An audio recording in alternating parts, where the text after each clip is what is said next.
Hello there, ladies and gentlemen, and everybody watching.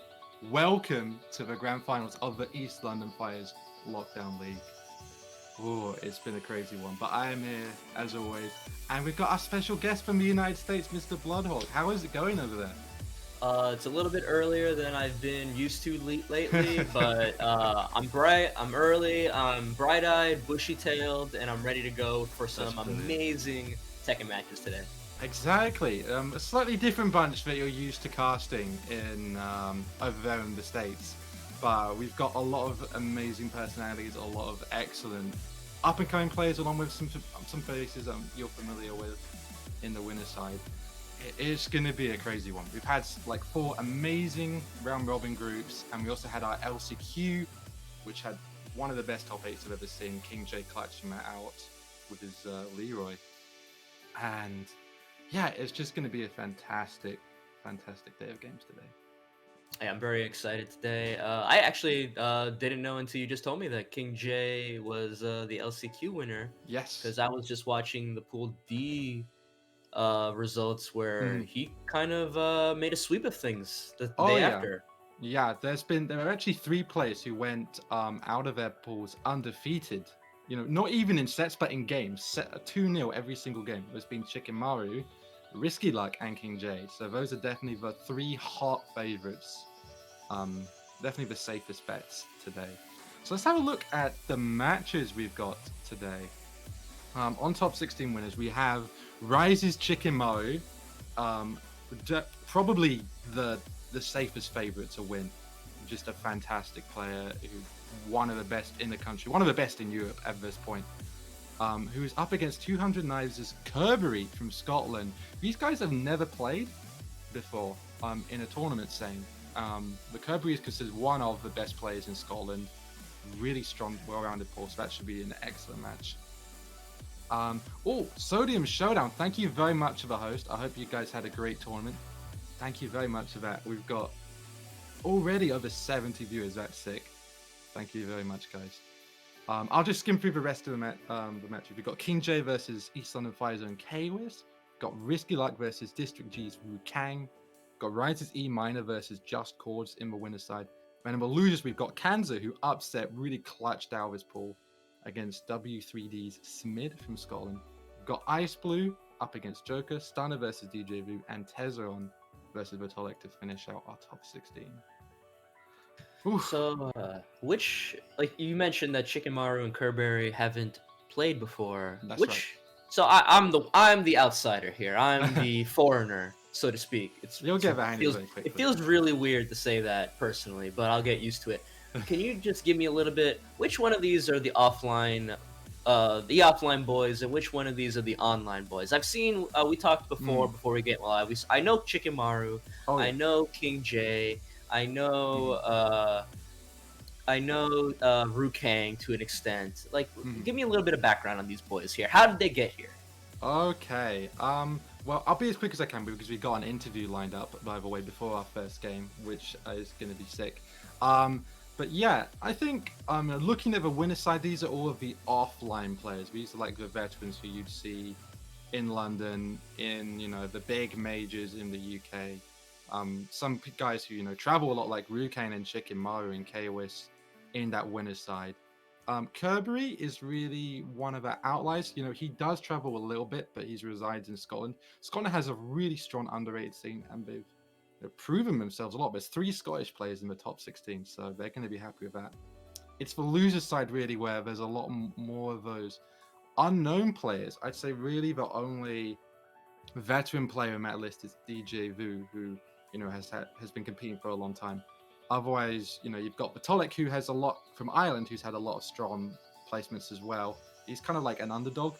Then you've got guys like JoKa, who's a really strong up-and-coming player that hasn't had hasn't really competed a lot offline yet, but he's known as a very strong player, and it's really just a matter of time before he makes it out with his machiners.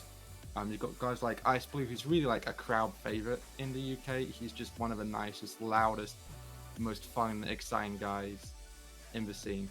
And you've got guys like Kanza and EMinor, really young, underrated talent, and for them, this is more really like a chance to show themselves as like, you know, the next generation. That sounds like a really great, varied mix, and Oh yeah. I did my homework. I checked the tapes. I'm looking forward to seeing what all of these guys can do today. So It's going to be sick. But very quickly, before we get started, let's let the players speak for themselves. We've actually got 2 sets of interviews today. We've got our first, where players introduce themselves and talk about their first matches. So let's have a look. I'm here now. It's a weird feeling, like I said previously in the other interview. Like, obviously I competed in this tournament 3 weeks ago, and I have to come back to it. Like, it's a bit of a weird feeling, but I'm still competitive in general, so I should still have the same mindset going into this tournament, and hopefully, yeah, I can do my best, and I'm going to try to win. To be honest, I'm very surprised that I made it to the finals. Even though I'm very rusty at the game, I'm just very surprised. But yeah, I'm feeling kind of happy, I guess. To be honest, I'm quite surprised that I made it to the finals. I've been in college coursework for the past month and really haven't had time to practice. Yeah, no, I'm feeling quite confident. I'll unga bunga my way through a couple of games, I'm sure. I would say it's a bit controversial how the way I made it, but I suppose my games kind of speak for themselves. I think I did quite okay, but probably could have done a lot more better in a lot of areas. I feel good. I feel that I managed to make it out of the group I was in. I was in a group full of really, really good players. You know, respect to everybody that I played. You had some mad skills, and to make it out on winner side obviously is a big bonus. It means I've got extra life obviously to go down to losers if that tends to happen. I've got that to play with. So it's good to always have that winner's cushion, you know, see if I can go any further. But I feel really, really good that I made it through to top 16. What is up, guys? It is me, K-Wiz, and we are here at the Lockdown League Finals, the top 16. And how I feel about making it to the finals? Pretty standard, I guess. Nothing special. This was the minimum I kind of set for myself when it came to getting into the tournament. I expect a lot of myself.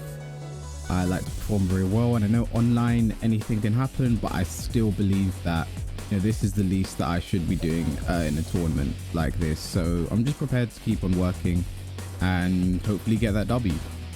Happy that I've made it to top 16, and I'm going to use some Scottish gimmicks to cause some honking upsets in the losers bracket. What's up, guys? It's me again, Tezzaron. How's it going? I've made it into the finals. Who would have guessed that, right? I mean, all I did was unblockable some people and, you know, getting in the top 16, play like a degenerate. Good times. I'm feeling pretty good. I'm feeling pretty happy with the fact that I got through there, so happy days. I've made it to the finals, and I'm feeling confident that I can actually take the whole tournament, to be honest. My name's Kirberry. I play Paul, and I'm just gonna grab everyone because you can't even break it. I wasn't recording the first time I did this. Don't worry, boys, it's me and my fans here. Let's go. Right, MC Vitolc, you made it to the finals. How are we feeling? It's obvious I made it to the finals because it's MC Vitolc. We don't lose. We never lose. Yes, let's go.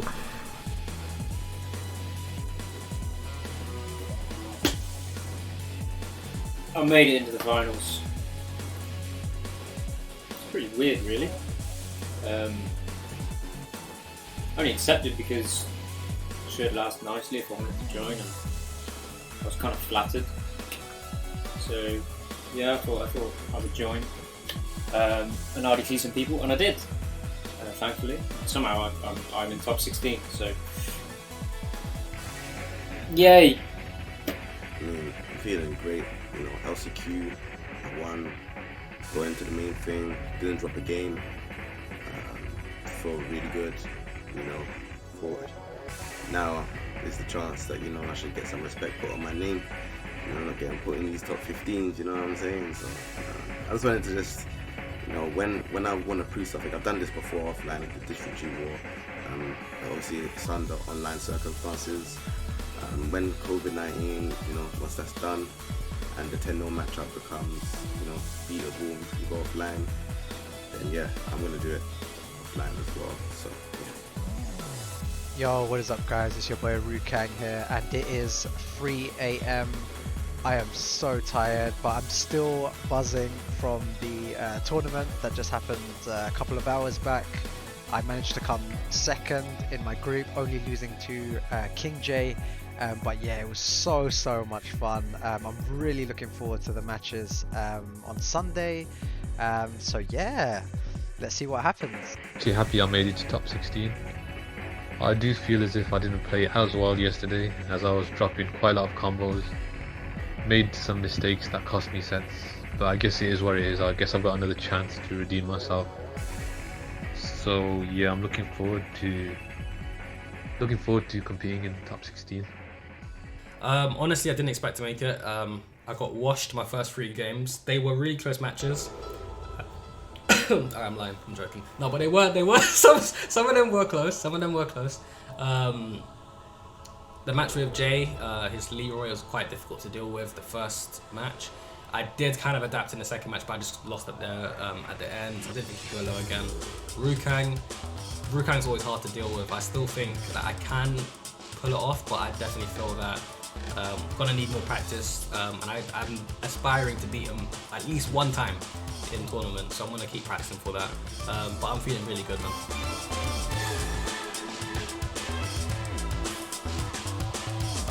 My first opponent is Kirberry, according to the bracket.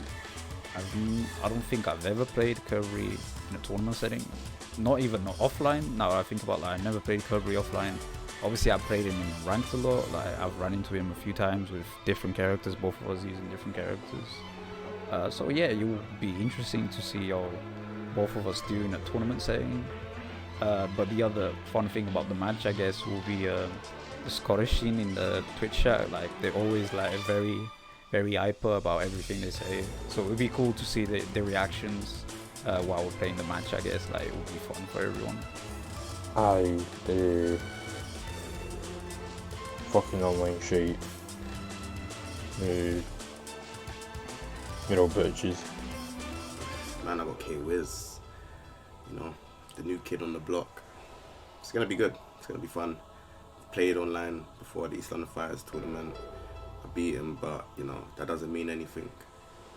This game allows anyone to win. So yeah, I'm looking forward to it. I'm just gonna try and play my best and see how far I can get. My first opponent, I'm pretty sure everyone knows how I feel at this point. But well, no, not my opponent, the character more than anything. We've been watching Jay's Leroy for the past 2 days, and no one really enjoys watching that character anymore. And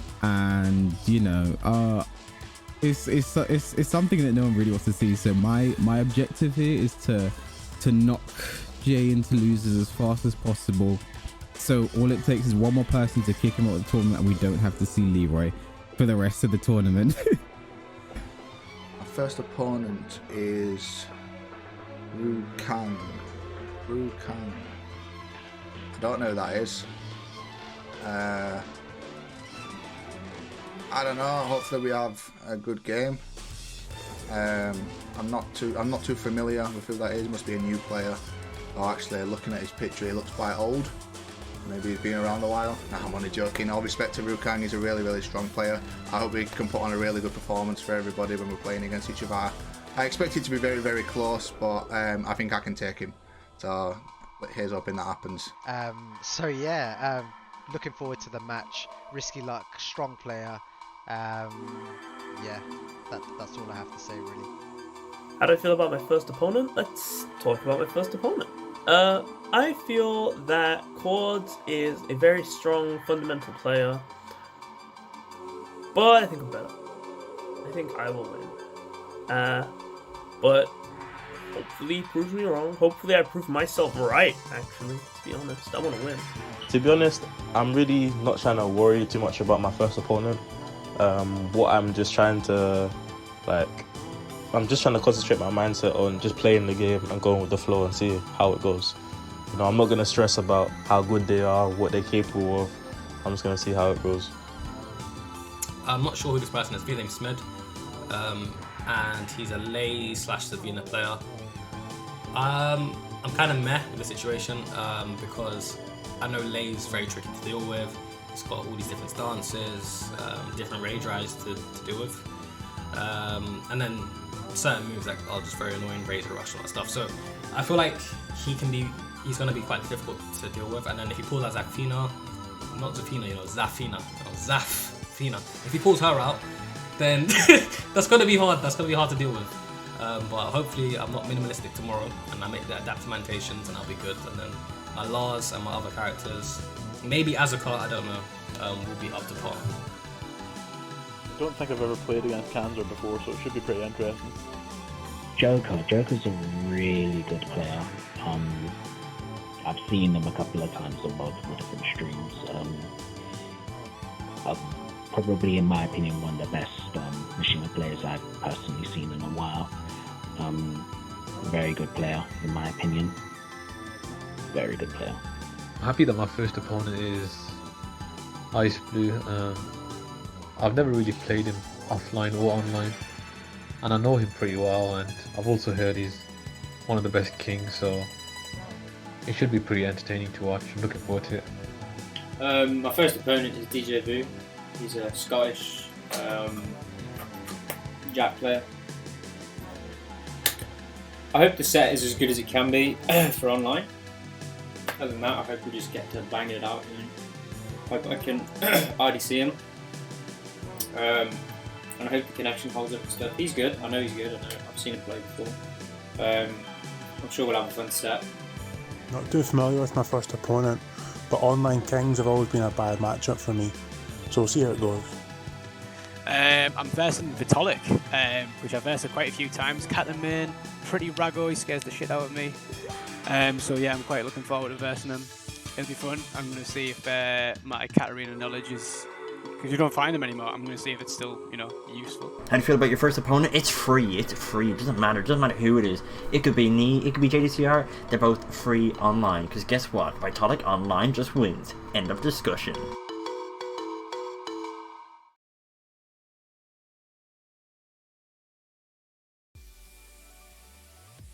Oh boy, that was something. Steve, what do you have to say about those players? Who stuck out to you? So the way that all those interviews went was just like, oh, everybody in the winner side seems very confident, and everybody in the loser side seems very humble and happy to be here. And then we got to Vitolc. Is he always that way? No, he's just putting it on for fun. I was like, everybody had. I was actually very surprised that everybody was very respectful and humble to it. Because the way we hear about it on the other side is that you guys are all vicious to each other, both offline and on. So the fact that a lot of y'all were being very humble, very respectful about each other was it hit me in the heart right here. It was very heartwarming.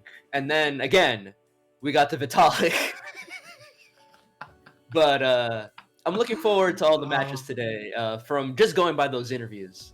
Oh yeah, I think it should be great. I think honestly the league itself has actually been great to bring the whole community, the whole UK and Ireland community together. Like we've seen a lot more of the Scottish now, and I think I've even made friends with some of the competitors. Talking to them, people who I just hadn't happened to talk to before, and it's just really great. It's just a really, really amazing thing. But guys, I think now we are about to get into our first match of the day. We're already at over 160 viewers for the league today, for the finals, which is fantastic. Yeah, alright, our first game of today is going to be RIZE's Chickenmaru with the Josie. Up against 200k's Kirberry with the Paul Phoenix. Yeah, so these two, I was watching them play. I was watching the tapes. Kirberry, only Paul. Chickenmaru, only Josie. I'm actually surprised that ever since Falcon Rum has come out, that Chickenmaru wouldn't necessarily have swapped over, because that character is a bit of a problem. He but does have a pocket fucking ROM. He actually does. I think everybody does, but, yeah, but I don't think I'm we'll really see it. happy to see him staying with the Josie. I think that character is still very good in Tekken Season 3 in general. Oh, 100%. But wall carry is fantastic, and it really suits Chickenmaru's playstyle. It's the fusion of offense and defense. Very, very just clean poking mix-up kind of character. But Kirberry, Season 3 pool is still pretty damn strong, and it's interesting. Chickenmaru has been beating up pretty much everybody in London to a point where he'll just download your playstyle so quick. But Kirberry could actually upset here, because if Chickenmaru can't figure out his playstyle in the first to two, then he may get wiped out here. All right, let's see what happens. He's gone with the Julia. Interesting. Oh, that's very interesting. You have a lot of Julias in the tri-state. You've got Fred Distance. You've got Yoj99. What do you think of his character up against Paul? I think this character is a sleeper top 10 in general. I think Julia is incredibly good in Tekken 7. I think she can play as safe or as risky as she wants, and you can just play it on the fly. But I think Paul, in the same way, that character is also a top 10 character, and he can also play as safe or as risky as he wants. Oh yeah, look at that, already dipping in and out with offense. Okay, pokes, back and forth we go. Ooh, pressure. Oh my god, big hits. Good duck, Nice look duck. at that. He obviously knows this matchup. That is something, ducking against Julia. Wow, never mind. Just do it again. First round, let it all out in the first round. Figure each other out. Oh, that was an essential break. Blue stuff spent. Spends rage. Paul is way less scary now. We like to say that the round doesn't start until Paul has rage. Oh, Right, good nice break from a break. two-go. Oh, he could have killed if he went for a better juggle. Oh, the low though. Clutching out Kirberry with the start. He obviously knows this matchup really well. Wow.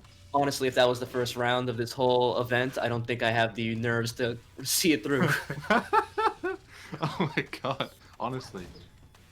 A little less. Oh, a went little more calm. underneath with a forward dash. Good punish. Kirberry on point today. He wants this win. Good break from Chickenmaru. Oh, a trade. Another. Oh, the wind roll sweep. And Chickenmaru evens the score with the risky sweep. With a trade, Kirberry gets the combo. Is he going to hit the wall just a little short? I love this confidence that he plays with. I know, right? The forward dashing. This is how he's got to play. Oh, the Chickenmaru lands it. Got it. Enforcing those plus frames. Wow, he finds the wall. I would have ducked there. Side step 2. Oh, the blue stuff. Blue fist. Ah, the side wall. Oh. Oh, the double low and Kirberry. Look at this match right now. Oh my god. Everybody's been saying Chickenmaru is a favorite. People expected him to win, but if Kirberry upsets, that blows the whole top 16 open. Kirby's playing as if he's never heard who Chickenmaru ever was. Exactly. Oh, the low crushes. Good break on the 2 grab. I love the movement from Kirberry too. He's so good at weaving in and out, but he's getting hit right now. Yeah, that homing sweep. Chickenmaru working on it perfect. Oh, Stomps on him. He gets it. And the perfect final round game 1 between these two. Oh, no break on Mad Axes. Ah, no punish. Kirby trying to find a way in.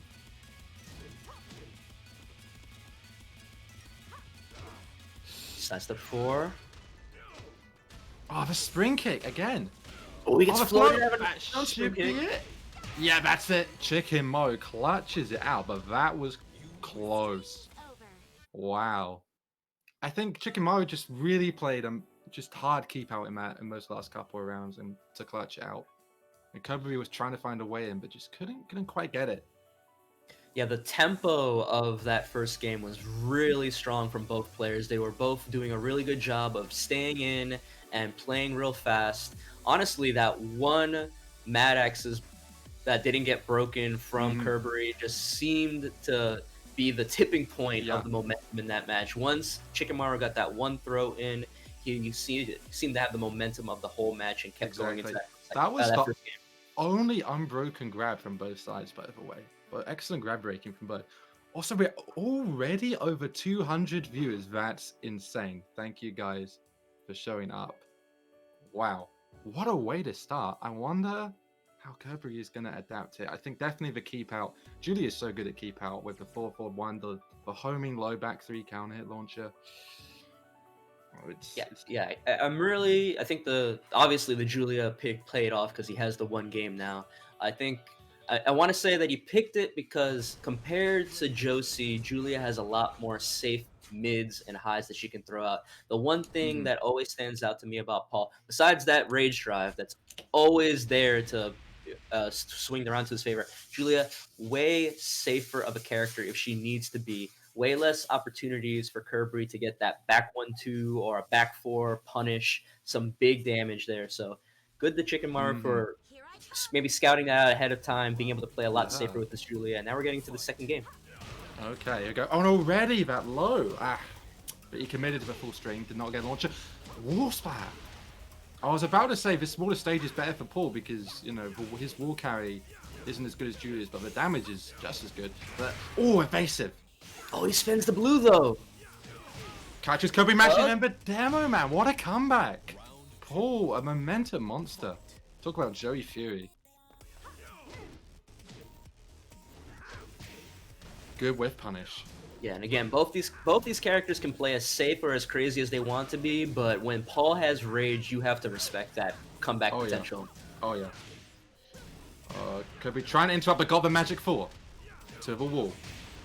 I would have liked to have seen a 4-4-2-1 there to carry. He's in the corner now, though. Counter hit. These guys are just carrying each other.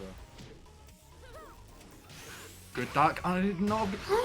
Blue stuff. The Death Fist and Kirberry wants this win. Holy crap. Death Fist punish. Small punish, but a punishing Death Fist always nice. Wow.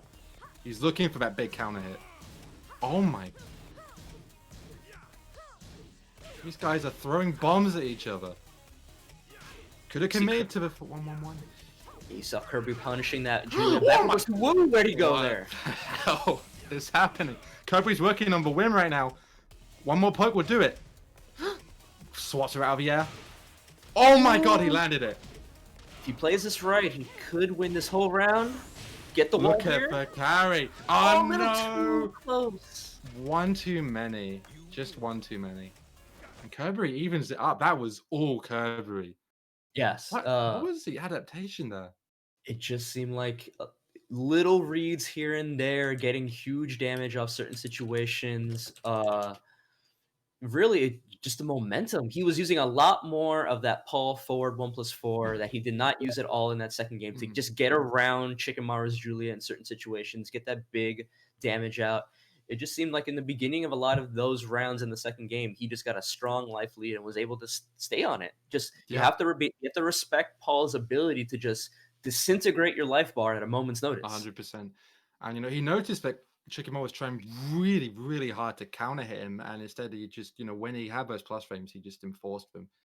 Tried to really enforce the neutral, stopped the Chickenmaru from trying to disrespect. You got to respect Paul. Otherwise, you're going to lose your life bar. I wonder whether we're going to see the Josie in Game 3 here. The thing with the Josie is that a lot of the things that Josie's punishable with, a lot of the standing moves are at least -12 if they're punishable. That's a back 1-2 from Paul. That's true. The low, that crouch dash 3, Paul can punish with the while standing 3-2.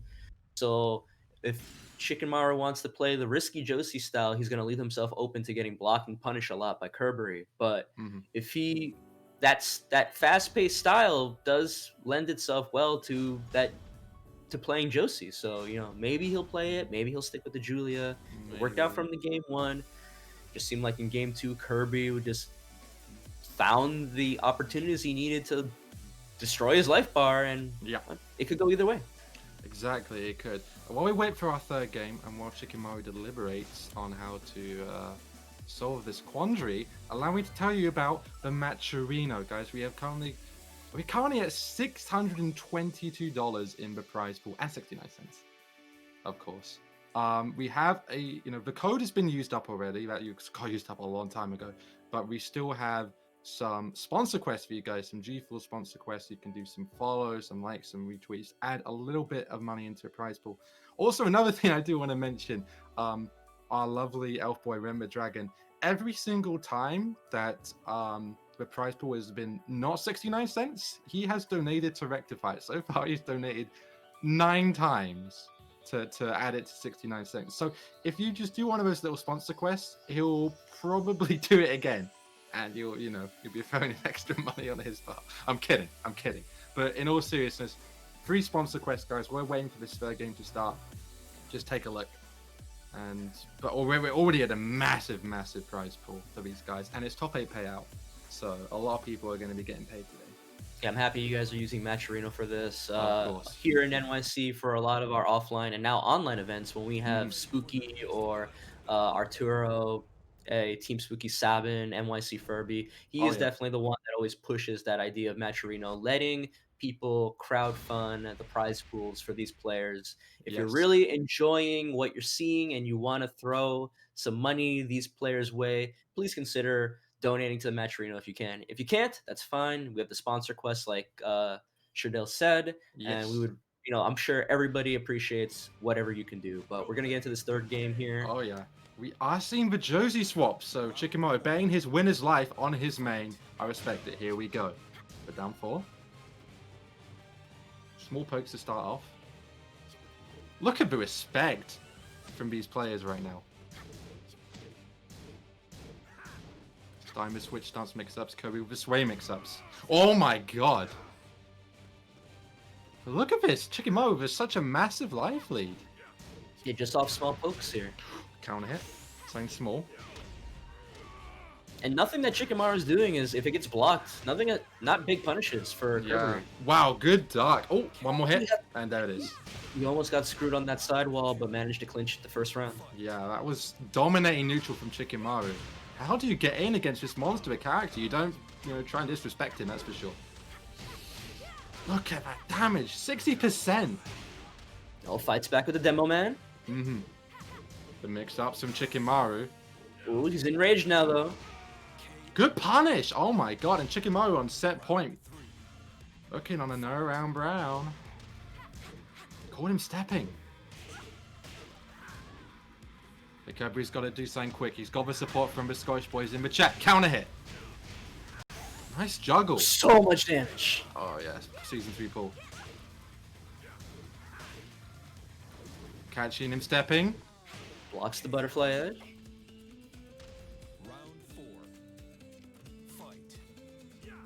One thing that's always been impressive to me about Kirberry, besides the backswing blow that hits, is he's always seems so efficient about closing out the rounds that he's winning. Well, he's winning one right now, but can he close it and bring it to a final round? Chickenmaru does not want that. No duck. I'd like to see some more string ducks, but okay, Kirberry, final round between these two. Who's gonna make winners semis? Big lows from Chickenmaru. Eating away at his life bar. A lot of damage real fast. Chickenmaru doing the best that he can of not giving Kirberry a huge opportunity to push, but the power crush hits raw. Oh, sidewalk. No, that's huge. He didn't get he was shallow. Yeah, he's gonna get a lot of room now. Pushes him out to the middle of the stage. What's the mix? Kirberry in rage. One launch here, he's dead. Oh, he spends it. He's safe now. Oh, demo man. What's gonna happen? Low, and Kirberry upsets. Final hit and the key charge. And Kirberry sends the favorite Chickenmaru down to the losers bracket. Oh my god, what a set. I mentioned it before, but all 3 rounds, I feel like that Kirberry won in that thing. He just killed it with that down one, that hammer fist, that tried and true, keep it safe, keep it simple. I really enjoy watching this guy. He has these explosions of risky momentum, and then when it's time to close out the round, just keeps it safe and simple. Wow. And you said Chickenmaru was the favorite. I think now Kirberry might be the favorite to take this whole thing. Yeah, maybe. What an amazing showing from both players. I mean, I really thought Chickenmaru was going to clutch it out. He was just mixing Kirberry up so well, but Kirberry just stayed tried and true. Kept keeping out, came in at just the right moment, and clutched it. So Kirberry is our first player in top 8 winners. Chickenmaru will be fighting the loser of Tezzaron and Vitolc later on. I don't think they're going to be happy about that. Oh, but up next for you guys, we have East London Fighters' own Kwis, the Horn Maestro himself, up against King Djay, who has been on a tear with that Leroy. He's got plenty of other characters too. He's got the Geese, he's got the Ryu, his old main back in Tekken Tag 2 days. But that Leroy's been putting in the work. I've seen. For me, I like to say if King Djay plays a character, that character must be overpowered as hell. So he's played the Geese before, like you said. Yeah. He plays the Leroy now. I've seen a little bit of Marduk out of him. Oh, yeah. I've seen Gigas out of him, so Gigas has to be good. Otherwise, he wouldn't touch that character at all. So I'm really looking forward. King Djay, we mentioned it before, got through on the last chance qualifiers for Pool D, and then he proceeded to completely sweep Pool D yesterday. They didn't drop a set to anybody. Didn't drop a game to anybody. Yeah, didn't drop an entire game. 14-0, yeah. Okay, impressive for him. But I think that character Leroy, I still play that character Leroy. I played him on RIZE. I think he's still incredibly fun. Oh yeah, and you must be awesome with him. Yeah, that character, even though that character has been nerfed 3 times in a row, I believe, I still think that character is top 10 material. Yeah, he's so well-rounded. That's the thing. He just has a little bit of everything. Doesn't really have many bad matchups. But we'll see. These guys did play in the last online tournament, that we did before the Lockdown League, and King Djay did win. So Kwis is going to be gunning for that run back. As he said in the interview, he wants to knock Djay to losers and get rid of that Leroy ASAP. But Djay has different ideas. Yeah, speaking of that interview, I gotta talk to King Djay. I need to know what kind of camera he uses, because that was like some kind of 4K, 120 FPS image. I could really see the pores of the skin of that man clearly. I need to talk to him. King Djay, hit me up later. But we're getting into this first game, Leroy versus Horong. We're gonna see a lot of strings, a lot of mix-ups. Let's get into this right now.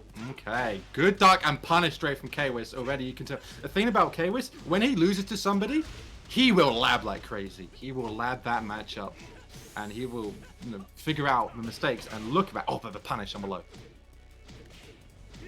It's the down 3-2 versus the down 3-4 here. Yeah, and we saw Kwis right at the beginning of that round ducking on that down 3-2, which not a lot of Horong's been around forever. You'd think you'd be used to dealing with a low high string like that, but not a lot of people are used to it yet. Okay, backlash blocked. Oh, caught him ducking there maybe. The mix-up already in his head. And Kwis is on a tear. This is what I'm saying. Oof, no, wrong punish. Parry. Ooh, gets hit with the back 3. Oh, that combo. No. Everyone's already used to that Kane not being plus 1,000,000 anymore.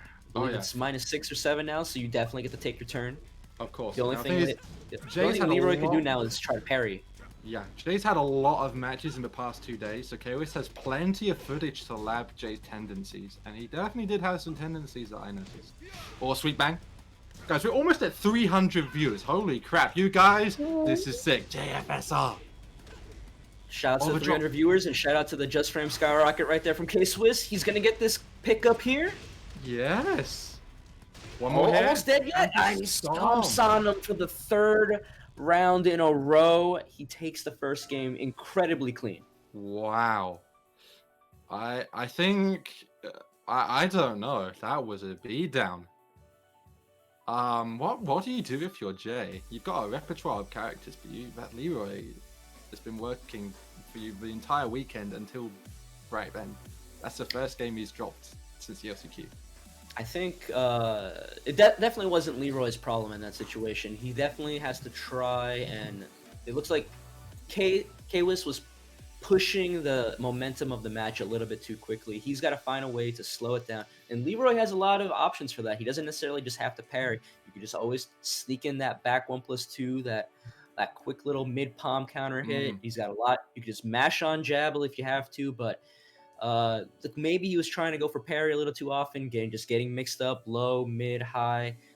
Just maybe slow it down. Slow it down. It doesn't always have to be. You don't always have to be going at full speed all the time. That's very true. I think one thing you mentioned with parry, it's very difficult to parry Hwoarang because he can, delay and stutter his flamingo mix-up timing so well whenever he wants to, and Kwis definitely does that. So parrying Hwoarang not always the best option. But we'll see if Jay does stick or swap. I have a feeling we might see a swap here. No, he sticks with it. Okay. I don't think that's a bad call. I think definitely just needs to change his timing. I think get away from range 0 against Kwis, because once he's in range 0, Hwoarang is one of the deadliest characters in the game. Yeah, I think one of the big changes to Leroy after he got nerfed repeatedly is that this character is not necessarily he's good. He's okay at up close. He can mash on it, but there's characters that can now do it better than him. The problem with this character when he was first released is that he was good at everything. Now he's amazing at a few things right now. And one of those is actually keeping people out. Ooh, where was Leroy looking right there? Look. Oh, but look at that orbital right now, Kwis. Didn't quite find the wall, but wall pressure. Oh, nice dark jab string from King Jay and the Hermit mix-ups. And wow, adaptation big time from King Jay. I like to joke that Leroy has been nerfed now because I feel like before, when this character was on release, this character never even had to do his hell sweep. He never had to do that down back 3. And now there's certain situations where I feel like he has to do it in order to at least put that idea of the move into people's heads. Oh, power crush. What a good option. But no, one too many hits there. Okay.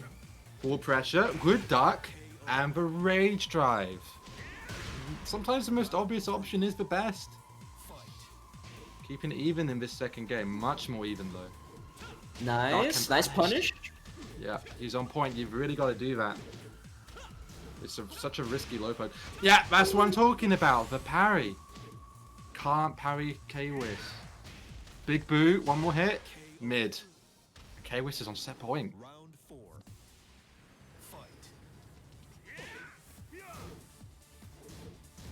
Alright, King Jay on his last leg here, trying to get something going, trying to orbital something. Kwis not falling for it. There's a down 3-2 instead. Online, that orbital down 3-2, it is pretty much a legitimate mix-up online. Not really something you want to try and puzzle. Oh, there's the parry. Yep. Speaking of things that need to be nerfed. Not breaking the throws here. Not breaking it again. Speaking of things that need to be nerfed. One more hit. Oh, he's gonna survive this. Yes. Kwis is not dead, but he's gonna be in an awful position. He still has the cane. The pushback. There's the cane. And the rage drive. -7. It's my turn now. Yeah, exactly. Wow, and Kwis sends King Jay to the losers bracket. He did exactly what he set out to do. So Jay, now suddenly that Leroy not so invincible. He's gonna have to fight out in the losers bracket. Yeah, lots of anti-character knowledge that I wasn't necessarily seeing yesterday. A lot of the duck, basically 2 or 3 situations where he ducked that down 3-2 and stayed ducking and punished with that Hwoarang up back 3-3. It's a very character specific punish for Hwoarang where maybe some other Hwoarangs will be doing while standing 3 into back 3 or something like that. You have that up back 3-3 that you can do from crouch no matter what, kind of like a hop kick. Other situation where he was taking his turn, especially after blocking those Hermit 4s. He wasn't afraid of the parry follow-ups, and King Jay looked like he just didn't have enough time to get the counterplay going. Yeah. Now, guys, as a little update of the match arena, we've gone just $2 up. And as I said about Ren donating to keep it at 69 cents, there was a $1 donation from Keenan Dogan, and then Ren donated 99 cents. So that's a very efficient way. You get a 99-1 return by donating a single cent to the match arena, apparently. I don't know. So yeah, exclamation mark Matcherino in the chat. Take a look. You can do free sponsor quests as well. And hey, if you get it off for 69 cents, maybe you'll get a bit extra money. Yeah, but in all seriousness though, exclamation mark Matcherino. Have a look.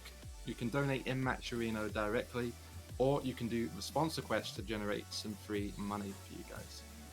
And it all goes to the players. Does not go to the staff. Doesn't go to the Bloodhawk. He is donating his time here out of love. And because I woke up early. I woke up early today to try to contribute to this. We're very happy to have you, man. For You've these got people, a ton of legacy knowledge. I mean, like, yeah, I have a lot of legacy knowledge.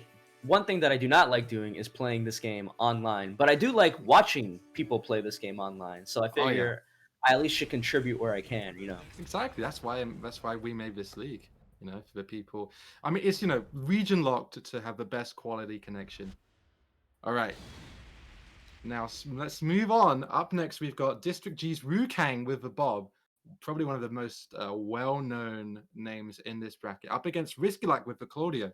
RsKyLuck, really came onto the fray in 2018 and 2019 as part of a Bradford Rams in a team tournament called Ballon that happens all over the country. A real hot-headed new blood player. A lovely guy, but that Claudio does real damage. Yeah, I saw this guy playing Claudio and a lot of Leroy in the early rounds of Pool B, I believe it was. He qualified at it. Yeah. He also went through his bracket undefeated. Oh, rage up. Just get off of me, says Kang. Kang saying, hey, you're going a little bit too fast, young blood. I need you to slow it down for the old men. And there's the knee from Risky, clutching it out. So we already saw one of our, undefeated players full in King J. We'll see if Kang can upset Risky here. I mean, but again, Kang's a veteran. You wouldn't say it'd be an upset. These two have played in tournament in the past, and it usually goes Kang's favor. But Risky has leveled up so much, and he's showing it right now. And something that I'm seeing a lot out of these younger players is that it feels like they only know how to go forward. They'll spend maybe like a good 3-5 seconds trying to play neutral in this game. The one time they get their knocked in or something, they go in. You'd be surprised. RsKyLuck is an exception. Oh, big elbow there. The counter hit is so good at catching people. But I think when you go into the losers bracket, you'll be surprised by the patience some of these young guys showed. Right now, yeah, RsKyLuck definitely, as you say, very aggressive young blood player. Good duck from Kang, but nothing of it. I feel like Kang, even though he won that second round, I feel like he's been living up against this wall.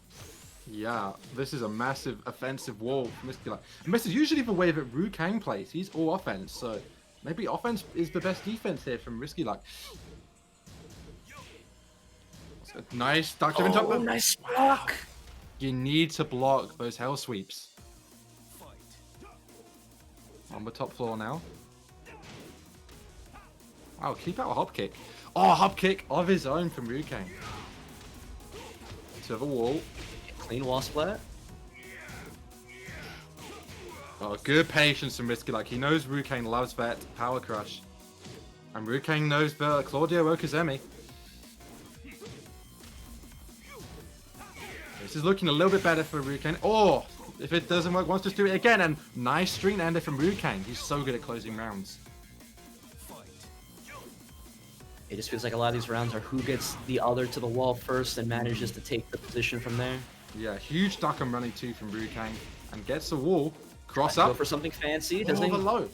Oh, but spring kick in retaliation. Good evasive move from Kang. He's... Oh my god, the strings. Oh, what a punish on the boot. He was scared of the sidewall, that's why he ended the juggle early. And honestly, that combo is still way good enough. Oh yeah. Rage drive, he's got the starburst still. Oh! Nice block, but late on the punish? Yep, but the strings clutch out from Kang. Wow, close first game. I love these games. Every player is going at 100 miles an hour. Wow. Yeah, it's very impressive. Like I was saying about Risky, he tries to find that opportunity. Once he gets that one opening, it feels like he just puts his foot on the pedal and just goes 60 miles an hour. Yeah. It looked like it maybe took Kang a little bit surprised for those first 2 rounds, but made the adjustment real quick and managed to clutch out that first game. So good stuff to him. How do you think Risky needs to adjust going forward? That's a good question. I think, really it was Rukang who adjusted very, very quickly mid-set to RsKyLuck's offense. I think I'd like to see a bit more patience from RsKyLuck. When he was baiting out the belly blasts from Rukang, it was working out well. At the same time, letting Rukang go offensive is not what you want to do because he's so deadly with those mix-ups. But I think, trying to land those hop kicks, trying to read more rather than going pure offense, I think a mix is what RsKyLuck needs. And don't overcommit, don't overextend, because that's when Rukang catches you. I agree. It feels like once Rukang made that adjustment where he's like, okay, you want to play this fast? I'm perfectly fine with that. Risky was like, hey, I was just kidding. It was just all a joke. Let's play Honest Tekken again, trying to find his way back in. But staying with the Claudio here, I thought maybe he would have made a mid-set swap to the Leroy I saw him playing in Pool B. But just sticking with this Claudio here, and we're going to Domo di Sirio. With signing that Risky wants the home field advantage. He wants the Italian stage. Maybe. Either that or good luck on the random select. But could be in RsKyLuck's favor. We'll see. I think a wider stage, in all seriousness, will help RsKyLuck, stay away from Rukang's pressure. Good punish on the back 3-3. And good punish on the hop kick from Rukang. Wow, caught him flowing with a hell sweep. Oh, so much power crush out of Rukang. He's so good at catching your timing. It's not a surprise. Honestly, I feel like that's like a top 3 power crush in the game out of Bob. It is. The armor starts at 6 frames. And depending on the spacing, it really messes up your punishment. RsKyLuck's trying to figure something out here. You can see the cogs turning. Wow, sidestep hop kick. Is he gonna combo? Breaks it? Breaks it, yes. Catches him on the back rise. Spends it. Oh, damn, just caught him with a running 2. This is still back and forth we go. No punish on the damage on the 2, that is -12. Ball 2. Nice sweep. People say don't duck against Claudio, but those lows add up quickly. Wow, the jabs! Shades of Shadow 20Z with the jabs from RsKyLuck. Quick 2 rounds for Risky here. He's already pushing Rukang towards the wall. He's trying to fight away. Good nice duck. Take the small punish there, definitely. I feel like even though they made that change to Claudio's 4-3 in Season 2, it's very rare to actually see somebody duck that string. That's very true, yeah. Okay. Oh, no punish on the whiffed power crush. Risky trying to enforce it. Lands it, and Rukang on set point now. Is RsKyLuck going to be able to stay alive here? Knees. Strings. Oh, he's falling for these elbows every single time. Wow, nice flow. Feels like a lot of people were falling for it yesterday. Rukang as well. Gets the string. Good get-up kick from Rukang. Nice sidestep. The awareness. He's 1 hit away from winning here. Goes to Yoki. Oh! Is he dead? No, 1 more hit. And the mid poke. 1 option from Rukang. Wow, 2 extremely close games, but Rukang just has that clutch factor. Yeah, Risky got that hop kick. I don't know if it was just muscle memory or he was worried about dropping it because it was slightly off axis, but he went for the easy combo with the immediate 4-3, even though he already had Starburst. There is that harder combo that you can do when you have Starburst as Claudio after the hop kick. You can go for the back 2 into the 4-4-4. You can go for the extended one. If he had hit that might have been the winner. I think Risky knows it. Yeah, but he went for maybe muscle memory, maybe panicked a little bit, and he let Rukang stay alive.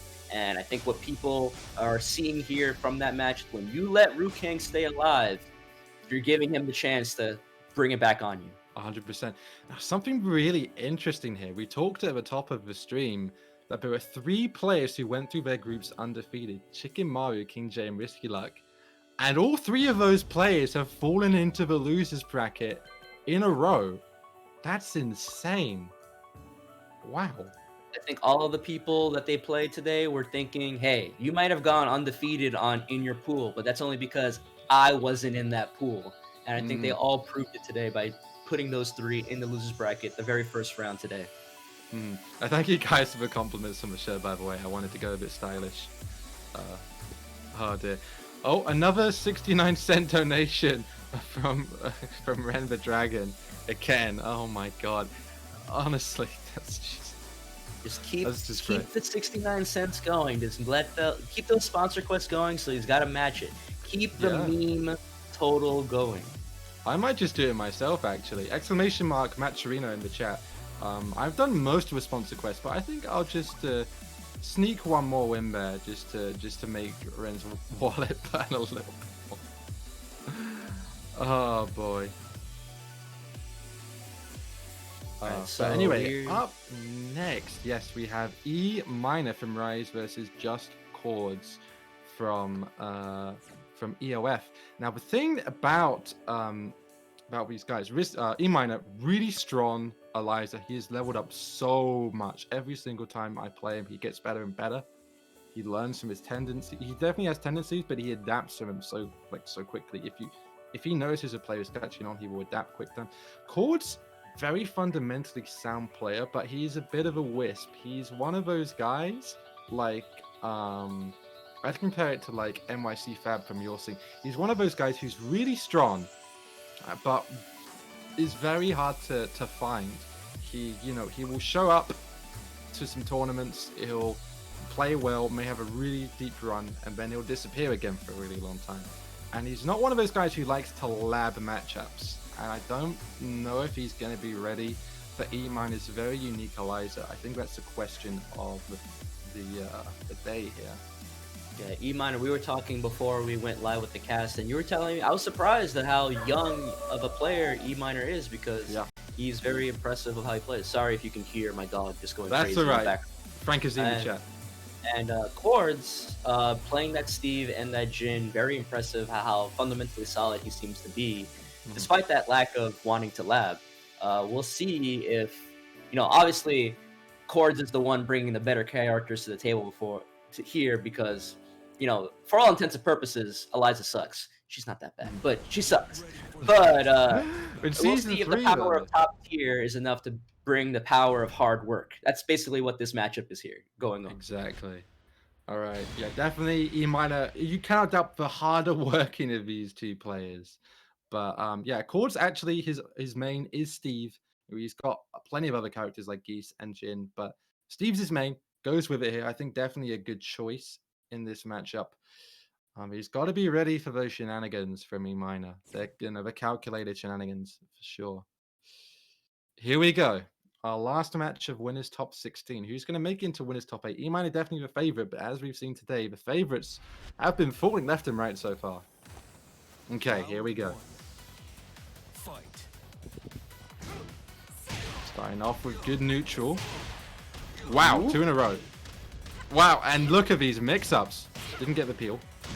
EMinor guessing right on all of these situations right now. And look at that Warkai. That's one thing. EMinor and Eliza, master. He wants to be known. His goal. Wow, what a perfect. His goal is to be known as the best Eliza in the world. That is his long-term goal in Tekken. And you see, like, he went for that down 3 against the wall, didn't commit, because this character, even when you think that down 3 is a clean hit like Akuma, sometimes the game does not agree and does not hook you up with that combo on the follow-up. Yeah, really good duck on... Oh, have a drop, though. Wow, these mix-ups. Kordz has got to do something about this. Look at that look at the adaptation of the juggle and EMinor clutching out. Kordz is just being overwhelmed. He's so worried about that Moonglide slide that got buffed in Season 3 that he's just getting hit with all these mids, and now nice duck again. He's getting this full combo. EMinor has full meter here to destroy his life bar when he tech rolls. Oh, yeah. In the back? Oh, my God. It's not looking good. Spends the Rage Drive, trying to get some space here, Kordz. Okay, one bar spent. But there's the other one. His EXDP timing is fantastic, and yeah, that's pretty much what we expected. EMinor dominating Kordz right there. Wow. Yeah, it's just one of those things. Like, man, if you lose, it's similar to Akuma. It's like when you're playing against these meter characters, that first round should be yours. You're fighting them in their weakest state. They have no meter to do any EX shenanigans or to increase their damage output.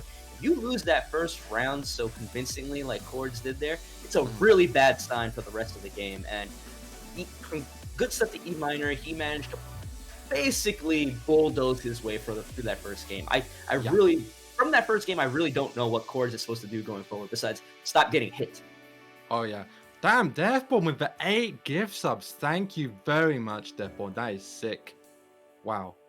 It is just, I'm just overwhelmed by all the love from the community. That's fantastic. Just so you guys do know, for full awareness, the subs from East London Fires do go to the organizers. So any money that we get from that, it does go to the staff. That is the one thing that will not be going to the players today. So if you want to sub, feel free. It is, helps us, just gives us a little bit more to keep it going. And, when offlines return, then we'll be able to do those in full force. But yeah, and thank you also to Spark for the Twitch Prime. Yeah, I wonder how Kordz is gonna adapt here. I think maybe trying to sidewalk. Oh my god, even more gift subs. Holy crap. Thank you, Deathborn. You're a legend. Oh, he goes for the geese. Ooh. Geese versus Eliza. You gotta fight meter characters of meter characters. I have not seen Kordz bring out this geese. I saw when I was reviewing the PUI, I saw there was a couple of matches where he brought out a Jin, and I was maybe expecting that, but this is news to me. Oh yeah. I think the Jin was a very specific, anti-matchup kind of thing. I mean, not that his Jin is bad by any means. Geese is definitely his secondary, I would say. So we'll see if it works better here against EMinor.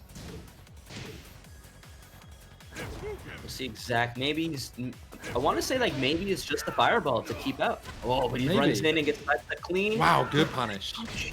I think Geese, oh no, that's unfortunate. He went for the Moon Slicer. Maybe that was a missed input. He got Corsicle forward when he wanted the DP.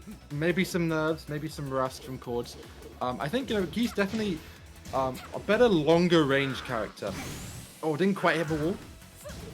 No, punish him with forward 1. Pressure, break. Regular throw to throw. Oh, yeah, it's right there with the punish. I like just the nice patience around, mid-range with Geese. I think that's something that Geese is better at doing than Steve. Oh, gets a float with the EX Dark Wave. Yeah, that was a change for Eliza. I believe at the beginning of Season 3, when she uses that EX Fireball, she gets the free use of EX Moonglide. Yep. No Dark on Jayakin. So you see a lot of Eliza players using both just raw EX Fireball and the 4-2 into Fireball. That's true. The lows are adding up. The delay Dark Wave from EMinor just catching Kordz there. This is looking a little bit more competitive. Mix up. I saw that coming a million miles away. The dunk. Oh, goes over with the orbital palm. Sidewall here, yeah. That'll do. Nice low parry. He's got to start parrying those lows. Oh, could have gone a much bigger punish, but keeping him at the wall, that's the main thing. Back to another power crush. Looking much better, but nice lamb chop there from Kordz. Takes the lead in this game. Oh, sorry, production will fix that as soon as they can. But in the meantime, to the wall. Kordz has basically full meter at this point. Yes. But EMinor doesn't care. He is mauling him on this wall right now. Yep. Oh, but big punish. All right, wall bounce. Does he know what to do here? No. Oh, he messed it up. Oh, EXDP's through. Final round, game 2. Is EMinor going to clutch it out, or will Kordz sprint it to a third game? He's got the bar, though. Ooh, another EXDP? He's so good at those. Dark. Oh, but look at that punish. Had all this meter and didn't break a bar. Yeah, that's a very, very unfortunate drop from Kordz. Yeah, now EMinor maybe recognizes how easy he got off there because he just retreated back to the middle of the stage.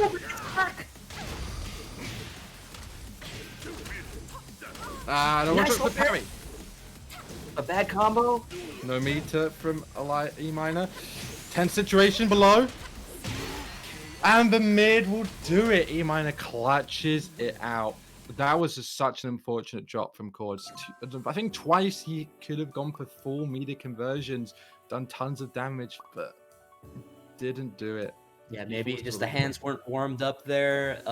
Yeah, like you said, a few opportunities where he could have maybe taken the round. He had all that meter stockpiled and just didn't find an opportunity to use it. Unfortunate for him, but yes, you know, EMinor managed to stick it out. Didn't get his life bar blown up by that Season 3 Geese that everybody says is not good anymore. I disagree. I think that character is still very strong. 100%. And he moves on. So our winner's top 8 is decided. It is going to be Kirberry versus Kwis and Kang versus EMinor. So those are going to be some really hype sets later on. Up next, we have Kanza, the young blood Lars, who beat some really strong players to make it out of his groups, beating the likes of guys like Wiki, really strong Hoang, Sync, up-and-coming Lee, and Divine Trick, Scottish Ling player. Really strong names there to make it out of his group. Up against Smid. Smid is a very old school Scottish lay player. Go ahead. I was just going to say that Kanza was not happy to be fighting against the lay. So, unique matchup here. Yeah, Lei is one of those characters that you definitely need legacy. The more knowledge you have about Lei, the less daunting the matchup seems. But the one thing that I think Kanza has in his pocket that maybe he doesn't realize how strong it is that yesterday I saw him bringing out, for one game I believe, he brought out a Geese. Yes, he did. For Lei players, Geese is considered one of the most annoying matchups to deal with. Geese just deals with a lot of that character's nonsense. You know, I use that jovially, but he's over it. We'll see. Maybe if Kanza brings out the Geese from the very start, maybe he understands how strong that pocket character is. And Smid, we'll see how he adjusts. But we see Kanza coming with the Lars. Yeah, we'll his see main maybe start. Yes. Yeah, go with the main to the start. I see. Kanza did say that this tournament he's considering his last hurrah for his last before he tries to make Asuka his main. He's saying that Asuka is currently in the lab, not ready to bring it to the tournament setting just yet. But he prefers Asuka. Oh, $5 donation from Spironic. Thank you very much. The prize pool is now at $631 and of course 59 cents. Thank you very much, guys. Over 300 viewers. This is fantastic for the community. All right, lots of respect. Trying to find a way in. So how much do you know about Lei, Shirdel? Not a ton, I'm gonna be honest. I know just about the names of all the stances. Oh, lightning screw, but there from Kanza. Yeah, I know a decent amount. Wow, the low. I do know that lows and hop kicks can be good ways to beat Lei out of his stances. Counter hit 1-1-1.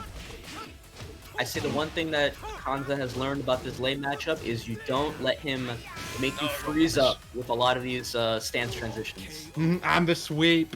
No, that was a massive mistake there from Kanza. Yeah, even though Smid came it back, I'm really liking Kanza's approach to this right now. Don't be scared of this Asian man with his weird kung fu.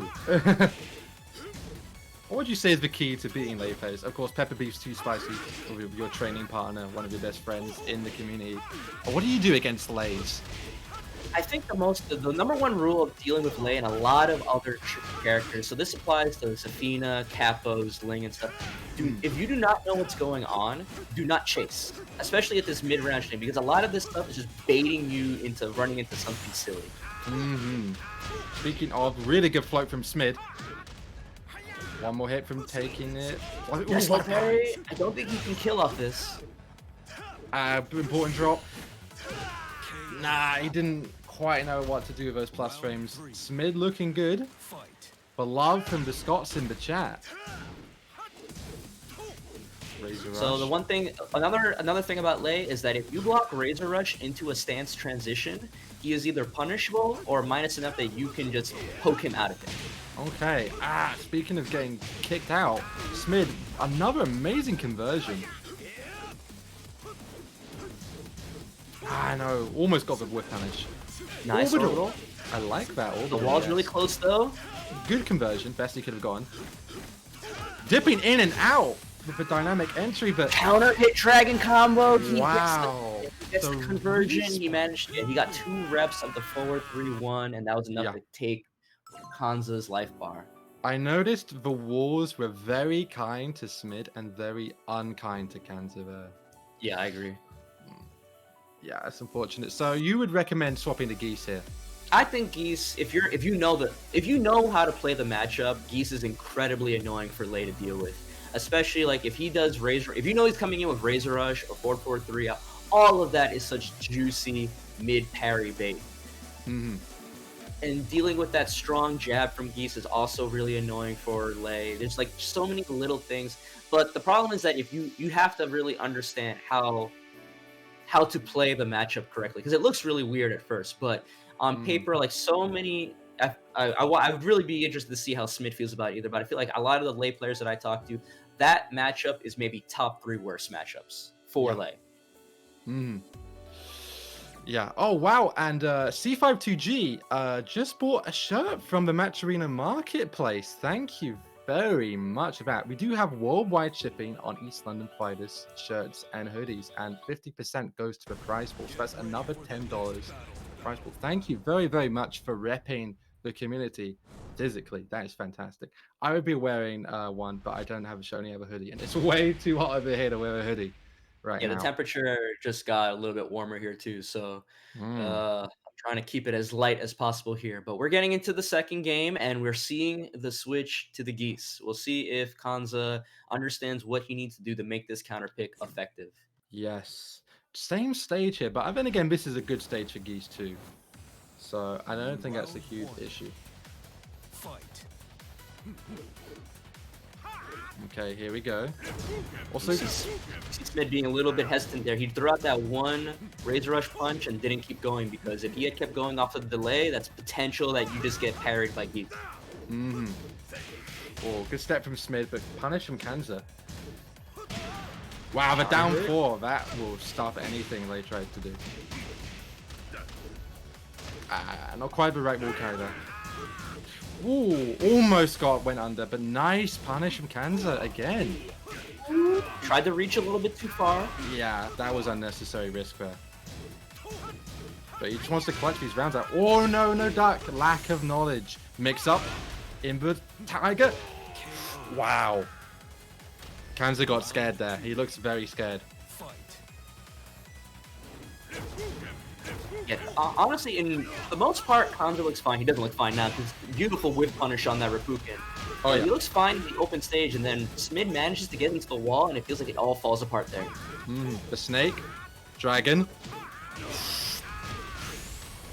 Wow. Oh, in the back. Oh, not quite, not quite. Good throw. But the down forward. This is looking... Oh, Smid. Kanza is on his last life here.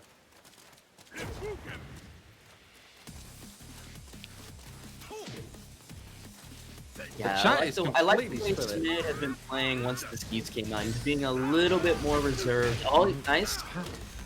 That's so unfortunate. Love the support in the chat for both guys. Keeping him at wall. Oh, what a step. The mixes. Kanza staying iron cold with his defense and lands a back 3-2. If he gets the wall, he should be able to kill off this. Just a little short. Sorry, the axis there. Keeping out now. The time is winding down, and the Rapukin will keep him in it.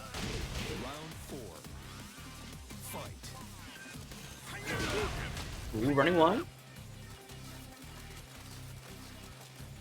Lei came when he was first released. I want to say he was a little bit on the lower end, but he's been consistently buffed in very small ways. Oh, nice low parry on the back turn, yeah. Wow. That combo, but you might put the wall here. No. That's what we're saying. This guy, he's a young guy, but he's got very nice patience against a matchup he doesn't really know too well. Pressure. Spins it again, yeah. Oh, got the legs. And nice. Kanza bringing it back. Reverse sweep incoming. No meter for Kanza though. He's in a bad spot. The rave spin. That's true. Oh, we went for the empty jump. Mixes. Staying away. How is Kanza going to get in here? Nice keep out with Bukin. Razor rush. Full string. Oh, Not Smid is chipping him down. Kanza's one hit away now. He's almost got meter. Yeah, if he gets this meter, he has potential. Oh, gets he the got clean it! hit! He Wall just bounce! walked it. Ow! He drops the combo. Break. The throw. Time winding down. The mix! I can't believe it! Do it! The mix! He bet it on the mix, and he keeps in it by the skin of his teeth. Oh my god. It's been 2 years, and still, when it all comes down to it, people still fall for the Rekka, the overhead or sweep mix-up. Even though people say it's like, stay standing until you see the low come out. It's like people still get all over anxious. Man, it felt really bad because Smid was playing that match. I mean, he was playing that matchup really well until the very end. He got a little bit too greedy. You said it was like 10 seconds left on the clock. Kanza was about to get that meter, and Smid was like, you know what? I feel bad. Let me run into this standing tube that you're throwing out and throw my entire life bar at your feet. And then he dropped it, but still managed to clutch out. Wow. And that's what I'm saying. Though these young guys, they do have the patience. You know, we're not all totally right. We're not all totally Rago over here.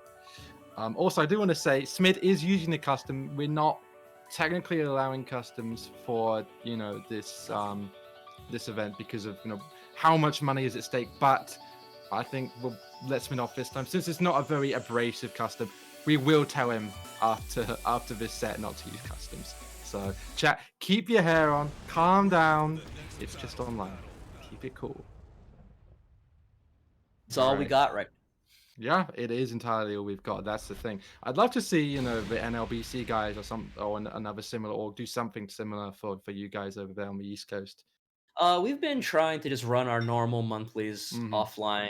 Last Thursday we had a PS. We've been alternating actually between console and PC actually. So last Thursday we had our PS4 one, and then next month we'll have a PC and another PS4 one. So we've been trying to keep things going. That's cool. And yeah, it's for Safina coming out now from Smid, the counter pick. All right. All right, now we're actually bringing out, like, we started with the Lars and Lei. We were trying to keep it nice and civil with the low tiers, and now we're bringing out the top tier characters. Oh yeah. Yeah. These guys, they want their win. They want to stay in it. They want a slice of a pie. Yeah, Safina, I think this character was pretty good on release, and she's only been getting buffed since, and I think this character is a sleeper top 5. I 100% agree. The movement, the damage, oof. Round 2. Fight. And he takes that first round. Yeah, you mentioned the movement. This character is so good at getting in and out. Yeah. Oh, but nice step from Kanza. No, missing his dash jabs a bit. Wow, the jump over the low almost got the launcher, but gets the grab. Generic throw doesn't get broken. The nerves have got to be ramping up for both players here, especially Kanza in the back. Not a ton. 10 string. Oh my god. Oh, he mashed. No, you can't mash there. Just go for the super? No. Oh, he's gonna. I was about to say he is gonna regret that, but that forward one still was enough damage. Oh my god. Kanza got. I don't know if that was luck or skill, but he got it. Keeping it even in this set. The orbital finds the mark. He's gonna hit the wall clean this time. The stage pick has seemed to solved Kanza's wall problems. Nice, Jaikin. Cybel. No, he could have gone the forward 3 and continued, but it doesn't matter. We're just gonna keep going. Oh my god, and Kanza is on set point now. Round 4. Fight. I wouldn't call it the cleanest piece play, but he is making it work. Yeah, exactly. Nervous keys play, but Smid with 50% health there. And he's just continuing, looking on a perfect note. He's got to get away from this wall. The lows adding up. Oh my god! Conversion? This shouldn't kill. No, oh, he didn't dash in. No. Oh my god. Oh, no punish. Oh my god, what's happening? What is going on? What is happening? Kanza! Oh my god, what a scramble there. They jumped over each other like twice. Oh, we like to complain about Zafina's hitboxes not making sense, but Geese just couldn't get touched in the last 10 seconds of that game. God. Wow, Smid can't be happy with that. But holy crap, what a fun game. GG's to both guys, and Kanza is really making a name for himself here. That's fantastic. Yeah, this is loser's side, so unfortunately Smid will be going home with 13th place, but good showing from him. He put on a show for us with that lay and that Zafina, but Kanza, with that Geese, it was sloppy, but it got the job done. 100%. Really good work from him. He will continue on, and he will be fighting just Kordz in the top 12. But up next, guys, the hits just continue. We've got Ice Bluu with the King versus JoKa with the Mishimas. I do want to quickly say, this spot of Ice Bluu was actually supposed to be Bolt's. Bolt actually got 4th in the first group of balls, but unfortunately, he works with the NHS. He's currently doing essential work at a hospital right now, so he was not able to compete today. Ice Bluu placed 5th in that pool, will be taking the slot. But much love to Bolt, guys. Can I get some hearts in the chat for Bolt? Elf is going to try and do something for Bolt to make up for not being able to compete today. We haven't quite figured out what yet, but we'll try and do something for Bolt. Much love to him. Fantastic member of the Scottish community. But focusing on the present right now, King versus Mishimas. This is going to be a really high octane matchup. These two guys are friends, but have not played in tournament before. It's always fun when you've got your homeboy, your guy, you know, who you just love hanging out with, and then first time you find him in tournament, all bets are off. Always brings some hype. Yeah, it's always interesting. You know, I'm assuming you said they're friends, so I'm assuming they're training partners, so they have at least some idea. I think so, yeah. So it's always interesting when you see training partners play each other, because you always see some weird strat come out of the blue that would be like, why does this work? But it works on him because I know it. Okay, here we go. Starting off simple with the pokes. Yeah, JoKa, you said bring out the Mishimas. I saw a lot of Heihachi and Kazuya in his pool play. I also saw a Pocket Leroy for one game. Oh, yeah. See, maybe that happens. Maybe. No break on the Shining. Uh-oh, here we go. Oh. Doesn't break it. Oh, we're going for the Romero special. Doesn't break it. Hey, boy, give me these arms right here. I want to give you a massage. Oh, let me get this stretch out, and it's enough to kill. Round 2. Fight. Okay, first blood to Ice Bluu. Okay, JoKa not going to be happy with that one. Yeah, now King has been pretty good against Mishimas in general, I want to say, in previous games. Tag 2, the character wasn't that great overall. Oh, in the back! It's still pretty good against Mishimas. He's still really good at checking. When Mishimas want to get a little fancy with that wave dash nonsense, that counter hit back 1 is an option. Oh, but the punish on the down back 3. It feels right. Yeah, this should kill. I'm not too sure. No. One more hit. Oh. Oh, it finishes the tsunami kick. Oh my goodness, JoKa. The balls on that. Statement. He went for it. I respect the attempt. Oh yeah. Oh, that was a warning shot. The vortex. The vortex. The vortex. And then that down back 4 buff. Oh yeah. Always hit grounded. The JoKa has brought this back big time. It's got the momentum right now. We'll see if Ice Bluu can bring it back. Nice whiff punish. JoKa backing up a little bit. Maybe he knows Ice Bluu gets a little bit desperate when he's low. Nice. There we go. Beautiful hop kick. I love the movement. Ah, no, he went for the big stuff. Did not get it. Nice going under the electric with the low blow. One more hit for Ice Bluu. No, now really one more hit, one more pixel. Oh my god, rage strike! No. Oh, he whiff punished so well. JoKa with the keep out. What an excellent match. Yeah, great first game between those two. Lots of back and forth. You saw lots of good aggression from JoKa. He went for the. I want to see him maybe in that second game get the counter hit down 4-2, go for the perfect electric. Everybody always pops when they see a Kazuya player go for it. But what do you think? What do you think Ice Bluu has to do in the second game to bring back? Not too sure. I think definitely go for the simple stuff. You know, he dropped a really important juggle there in that last round. But I like the movement. I like the whiff punishing. He wasn't really getting hit by electric. He was just getting caught by counter hits or, you know, big lows being punished by twin pistons. You know, King can't really go for many lows because of those twin pistons. Is King's down 3 the toe kick minus 13? I think it's minus 11. Okay. Maybe minus 12 at worst. I'd like to see more of that, more down forward 4, maybe more of the basement drop kick with down back 4. Yeah, the one thing that you always have to respect about Kazuya is that 13 frame while standing launcher. The only other character that has it is Josie. That's one of the things that you gotta play. As a Leo player, whenever I play Kazuya or Josie, I always have to be wary of that because the main low that I want to do as Leo is obviously that corkscrew forward 1 swipe, similar to that Dragunov down 2. So if you ever have a minus 13 frame low, you have to change up how you play when you fight this character.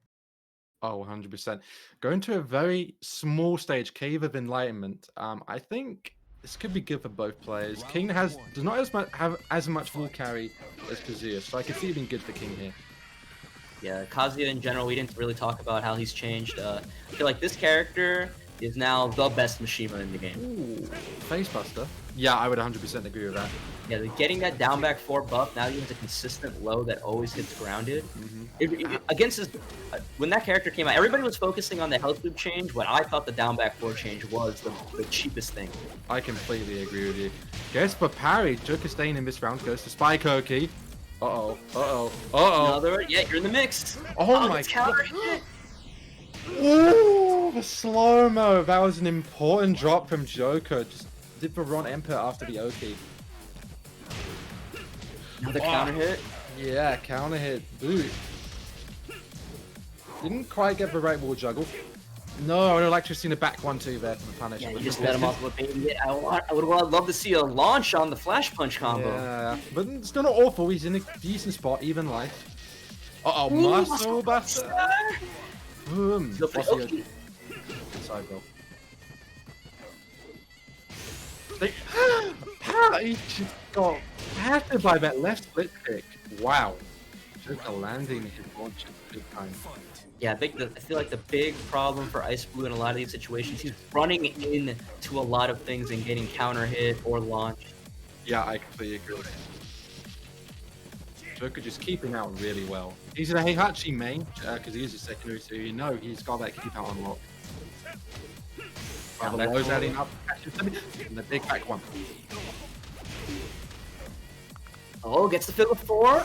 This is more damage than the 1 throw. That's a rage trap. Ice Bluu still has his. Oh my god, but how long is the Dark Bastion online spread ever I've seen one? Wow. How long since a duck, you know? Wow. Okay. JoKa's on step point, by the way.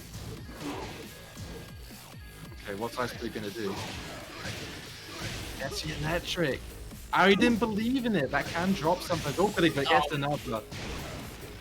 Uh-oh, it's really not looking good for Ice Bluu. He's on his last legs here, and he gets hit with the demon tail. And a stomp for good measure. Bye-bye, Ice Bluu. Wow. Well, Ice Bluu, you know, he had a second opportunity. You know, he really was going to that with nothing to lose. He wasn't supposed to be here, but he was. Put on a good show, got the chain grab off. But JoKa will be moving on to top 12. Yeah, had a good initial showing, but JoKa managed to make the adjustments early on in that first game and managed to bring it into the second game as well, and he's going to move on. Congratulations to him.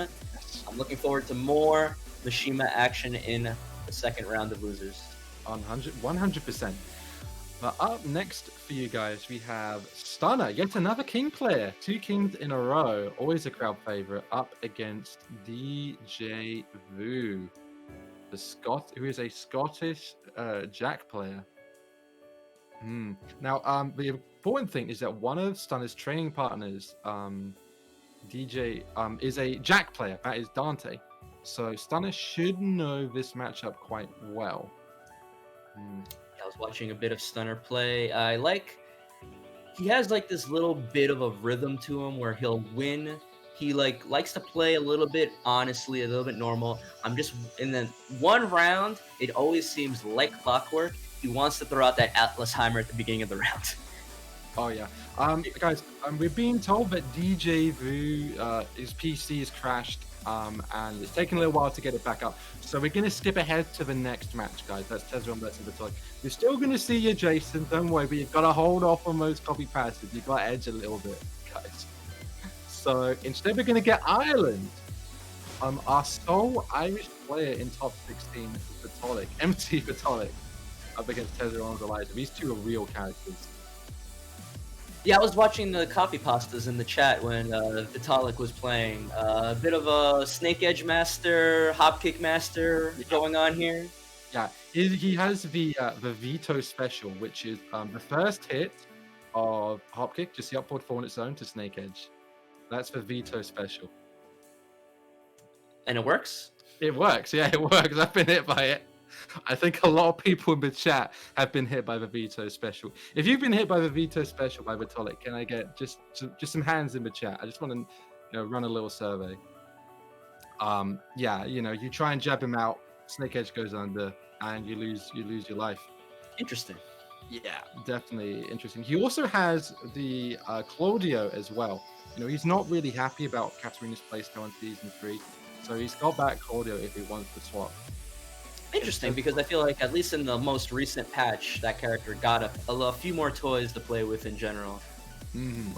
So, yeah, so like that last patch, I feel like gave a lot of the lower tier characters at least some love in general. Chloe, Gigas, Katarina. So it'll be interesting to see what he goes with here. And then his opponent, Tezzaron, is the other Eliza that we have in the bracket. From Newcastle. So tell me about Tezzaron. He's a party player. He will vortex you. He's definitely very strong. He's on the up. He is definitely on the up. He's from Hartlepool. My correction. Representing the Newcastle Fight Club scene. Very near. Just south of a tune, as he says.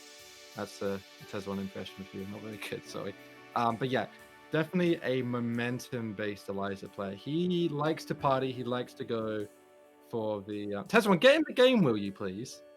Stop chatting, get in the game. Yeah, no. The momentum-based Eliza player. He likes his party shenanigans. It is your turn. He's been skipped. Tezzaron, get in there. What are you doing? Are you not listening? Djay Voo's is crashed. Get in the game, man. It's your turn. Fuck's sake.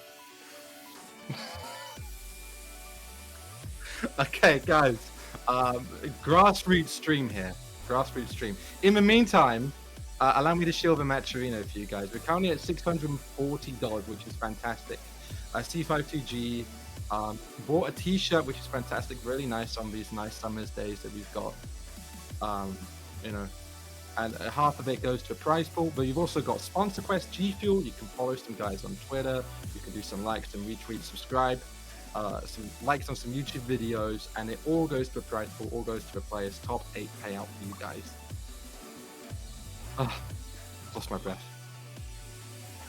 So you seem a little...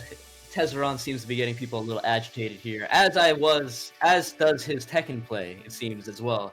I was watching him, I forget, there was one matchup in his pool that I remember that he was consistently trying to go for the Eliza unblockable reset. Yeah, against King 450. Yeah, and it never worked, but he kept going for it. Yeah, he kept going for it. Yeah, that was a scramble of a game. It went to final hit, and Tezzaron actually only qualified because he won that game. It was that essential. And he's against Vitolc, who is the only other Irish player in the league. So Vitolc will definitely be looking to avenge his fallen brethren here. Yeah, watching these two play in their respective pools, I can safely say that this match is going to be insane. Yeah, Yeah, it's going to be a crazy one. These guys, I believe, have played before, but not in tournament.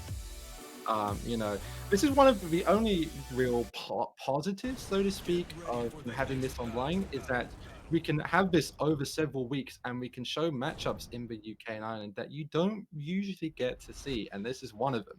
Tezzaron versus Vitolc. All right, we'll see how this is gonna go. Domo di Serio, pretty open stage. Both these characters have pretty decent wall carry. Eliza a little bit more, though it's harder, you know. 100%. We'll see how it's going. Tezzaron calling out the round 1 Snake Edge in the chat against Vitolc. We'll see how that goes. My God. Okay. We're going to be definitely seeing some shenanigans, right? Connection error, communication error. It's Tekken 7. Game crashed. We can't get away from it. Whether it's Djay Voo or whether it's this matchup. We're not DQing Vitolc. No, Tezzaron. That's not going to happen. It's not happening, man. What are you trying? All right, I guess we get to fill some more. Oh boy. Oh, we're at a nice round $650 in the chat. Lance Val with the 831 contribution. That's awesome. Thank you so much for that. $650. That's crazy. That's all going to the players. All right, thank you again for the contribution. Thanks to everybody that has donated. I hope you're happy with me being the US mystery US caster. My name is Steve, but I was pretty sure people were expecting a different Steve to maybe be here or something like that. But even though the names are the same, the skin tone is different. I hope you guys aren't too disappointed. Wow. Oh boy. No, I don't think anybody is going to be disappointed. You're fantastic. Tekken Mortal caster, by the way, and you got that by grinding it out. You've been working. I mean, I love talking about this game. I love talking about it online, offline, in person, behind a mic, behind a curtain. Even though my desire to play the game is on and off, I always love watching, and I'm always in random streams watching things happen. Yeah. So just being able to do something like this, even though I don't feel like playing, is always a pleasure for me. So thank you for having me. Oh, of course. And you've been around. I mean, I don't want to make you feel old, but you've been around an old time, right? I'm talking MLG 2010, where you made some top 8s, had some really strong runs against guys like Nin. Yeah. I made consistent top 8. Like, oh man, why'd you remind me of that MLG against Nin? I played Elisa. You did. I was shocked. And it almost worked out, but. That guy Nin, he's pretty good. Yeah, he's pretty good. He's not really around anymore so much. But yeah, I remember watching those MLG streams when I was like, a little teenager, very nice chubby kid, and I remember watching those MLGs, watching guys like Fighting GM, Anakin, Fab, Core, Crow beat the Koreans. That was like the thing that got me into competitive Tekken. So you were part of that generation. So you've named a bunch of people that are far better than me, that also happen to still be around. Anakin, GM, Jimmy J Tran, Fighting GM, all those guys. Like, it's really interesting how a lot of that old guard is still around today. And but at the same time, I feel like this game is where a lot of those people that were starting with Tekken 6 or Tekken Tag 2, like yourself, for example, are really starting to come into their own now with Tekken 7. So I feel like now it's the perfect storm for this game, where a lot of the young are starting to clash up against the old. But we're finally getting this match going, so... Yeah. Okay, here we go. Eliza versus Katarina here. Oh, there's the Snake Edge. He got it. Holy crap. Damn. Oh my god. All right, Tezzaron. He did not like being called shit by Vitolc in the interview. Oh, but look at that resplat. I'm not being disappointed when I said this game was going to be crazy. Oh my god. Oh, EXDP. Nah, a bit too much. Bit too much there from Tezzaron.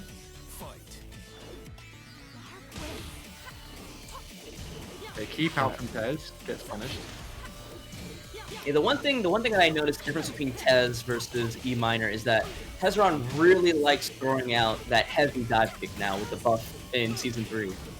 That was a massive drop from Tezzaron. Almost got the fight with Vitolc. Like, he is really showing off the changes to Eliza of that Season 3, that hard knockdown on the heavy dive kick and the hard knockdown on the Moonglide slide. But Vitolc is saying, screw all of that. I'm just going to kick you in the face. Oh yeah, massive, big, fat walkout there from Vitolc. And the snake edge in retaliation. Here we go. You love to see it. 50% off. Oh, 2 shots passing him tonight.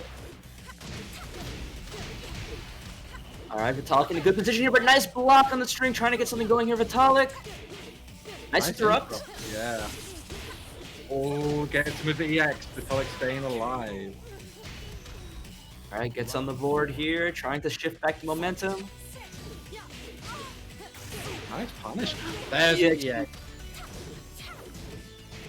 Nah. He needs to stop that. He needs to really stop that. You know, you're going to throw away your tournament life by just trying to have fun with these snake edges. Trade. One more hit will do it. Dive kick. Oh, he gets grabbed out of it. Vitolc, even though it's online, reactions on point, and he takes the first game. Wow. Yeah, no. One thing that Vitolc is extremely good at, he is one of the best whiff punishers in Europe. His reactions are insane. They're insane. When you're pressing all the buttons as Katarina, your fingers are already warmed up to hit, to go for it, man. This guy is ready at a moment's notice. He got hit. One unblockable. That's all you get against him. That's it. You try to go for it again, no more. That's it. I've learned already.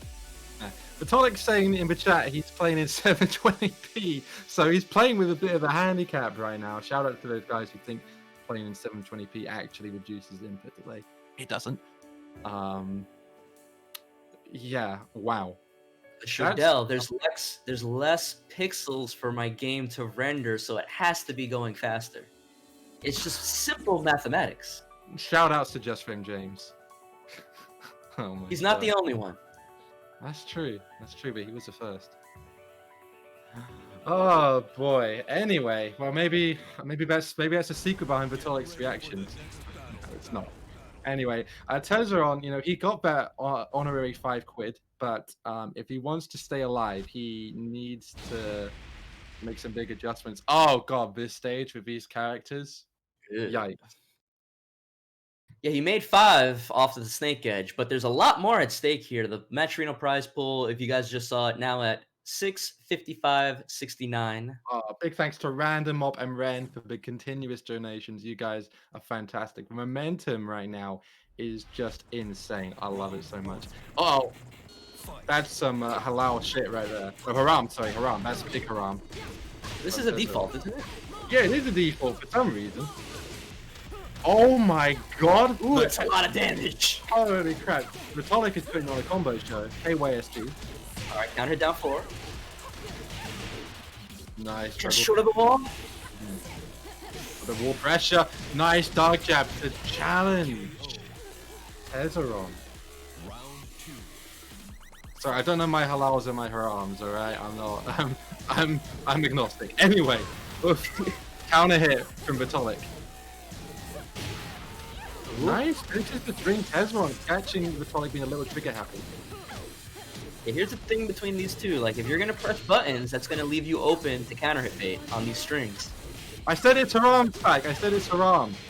It was a mistake, alright? Sorry. How's it going, Spag? Thank you for hosting. Hey, oh my god. Tezzaron. On him. Tezzaron with a quick 2 rounds here. Good jab challenge from Vitolc. You saw Vitolic's reactions got the better of him in that last round because he tried to whiff punish the first hit of EX dive kick and got hit with the second way too fast. Yeah. Nice struggle again from Vitolc. Getting these, staying alive in the second game. Ooh, it's in again? Oh, that's gonna go to the wall. Oh, not quite the angle. Oh my god, pay the low. Vitolic's in a tough spot and can't get away from it. Where's the Mickey charge? Oh boy. Oh boy. for reverse sweep in retaliation. Yeah, it just seemed Tezzaron was. We both were talking about in between the games how Vitolic's reactions is really good, but sometimes you're a little bit too antsy. You're chomping at the bit a little bit too hard, and you want to take your turn back or you want to punish something. And there was a bunch of situations in that second game where it just seems like Vitolc was a little bit too eager to punish Tezzaron and was getting hit by strings, getting hit by the second hit of strings, getting counter hit by things. So maybe he needs to dial it back a bit. But from what I've seen, it's not going to happen. No, I don't think so. What I am wondering is if we're going to see the Claudio from Vitolc. Would you say Katarina or Vitolc is a better Eliza matchup or a better Tezzaron matchup? I mean, Eliza is such an unknown quantity to me. Even though on paper that character is pretty bad, she has so many little options that are weird for characters to deal with. I think the Katarina is actually pretty fine in this situation.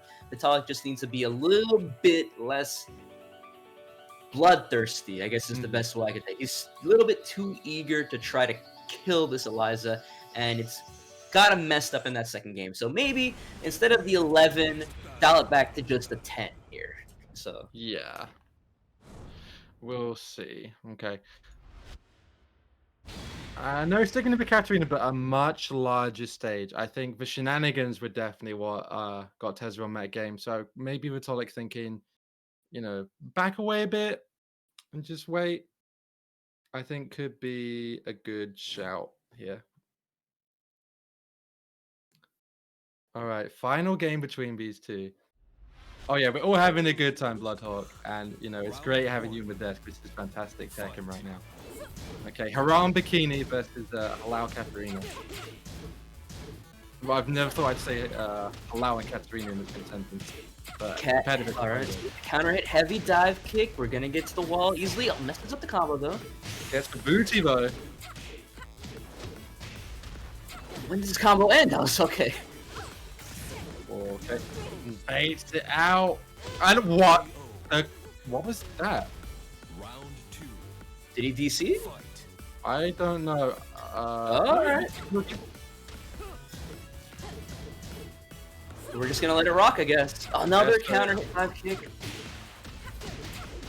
This could potentially be a desync. We'll find out if you guys think we can. I'm feeling this might be a desync. Yeah.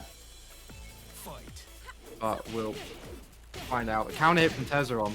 If it isn't, then Tezzaron is on a massive tear. I have a feeling he hasn't even had a chance to do anything. Yeah, this is looking like a desync. Yeah. Yeah, I think as a desync. Well, we'll see what Vitolc says.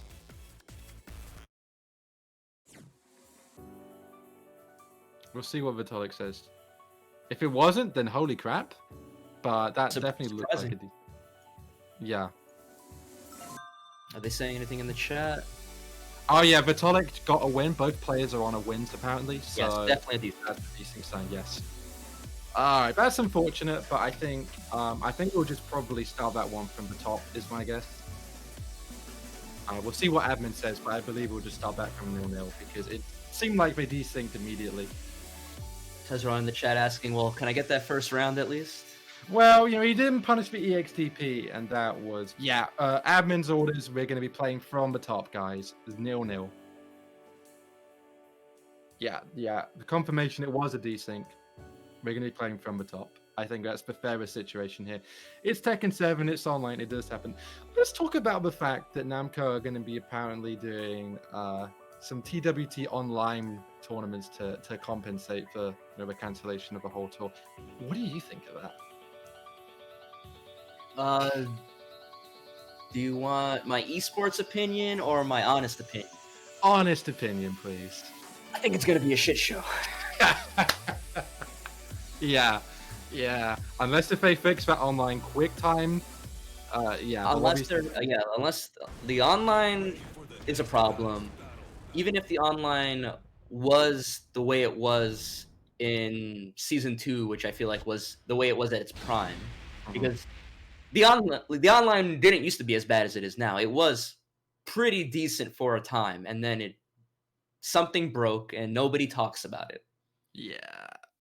But you know, even if it was at its best today, I think they're gonna have to be really strict with region locks and everything else. But we'll keep talking about that. We're back into this game here. Oh yeah, exactly. Okay. Hopefully things will be smooth now. No punish for back 1-2. Magic 4 from Tezzaron. Tezzaron's a chill guy. I don't think he's going to be phased by the defense. It's online, it happens.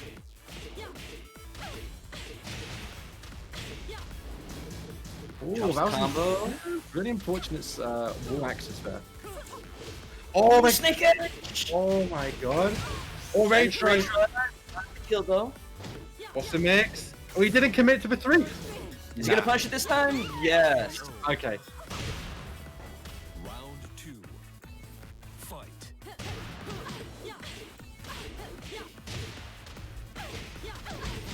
Nice wall carry. Very short stuff. That's the sign of a main right there. Wow, perfect out of the air. Oh, he didn't tech. The reset. This is all Vitolc right now. Oh, gets jabbed out of the EX dive That's kick. such a fortunate trade. It's looking all Vitolc. Set point now. Round 3. Fight. Wow. Vitolc with just huge momentum. Oh. He's holding forward? Oh. I'm not too sure. Is this another D-Sing maybe? Yeah, we'll see when these guys get out of the match. Or maybe he's given up. I'm not. Is game closed? What? Oh my god. Okay. He's not. Yeah, he's left the lobby. Interesting. Okay, Tezzaron, at what point did you get kicked out? Was Vitolc 2 rounds up when you got kicked out? That's an important question. Because that will decide what we have to do. Vitolc was 1 round up. Okay. Okay. Alright, so we'll restart with Vitolc 1 round up. Tekken 7 lobbies. Okay. It happens. This is just, we're gonna have to live with it for, you know, another half a year or so. TWT online event. Oh boy, imagine if we get something like a lobby glitch, you know, a stage glitch, or like a 0 bar glitch in, you know, in a World Tour Grand Final situation. I don't know. There's so many little glitches with the online. Yeah.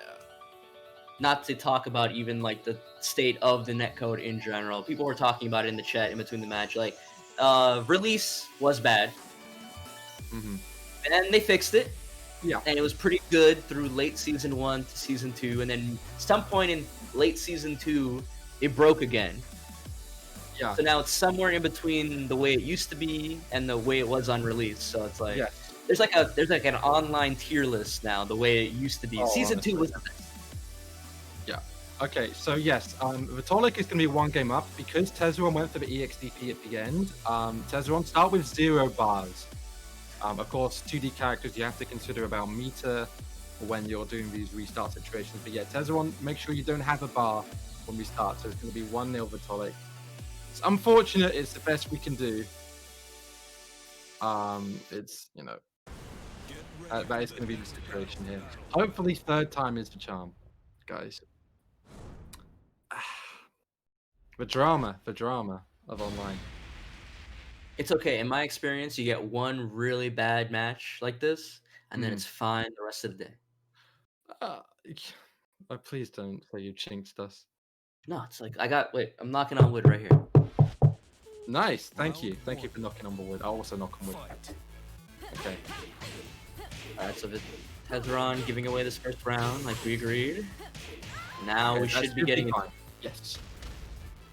That should do. All right, here we go.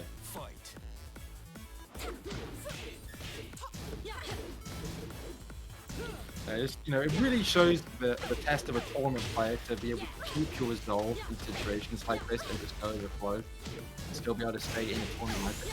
Oh, another. Yeah. Good block and punish.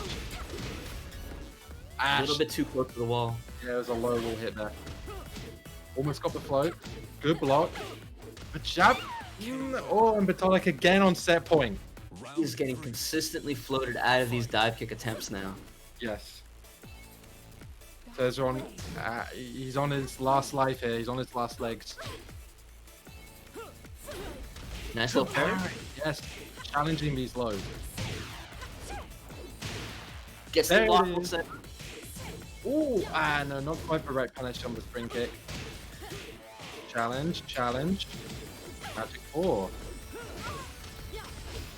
You can't take Katarina out of a player, apparently. Trade. Reset situation. Good duck. Oh my god, the flash duck, and that is going to be it.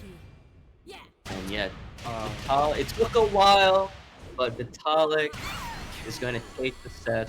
Yeah. Good games, guys. I'm really sorry about the situation. It's online. It's unfortunate. You know, I'm thank you for being a good sport, Tez. You're a lovely lad. And, you know, this isn't a testament to his play. At the end of the day, these things happen. Online is not a test of skill. You know, it's a test of who's better on the day, who can capitalize on situations on the day. And today was Vitolc. It's unfortunate, but these, I know them both. They're class acts. And I know Vitolc won't be happy with that win.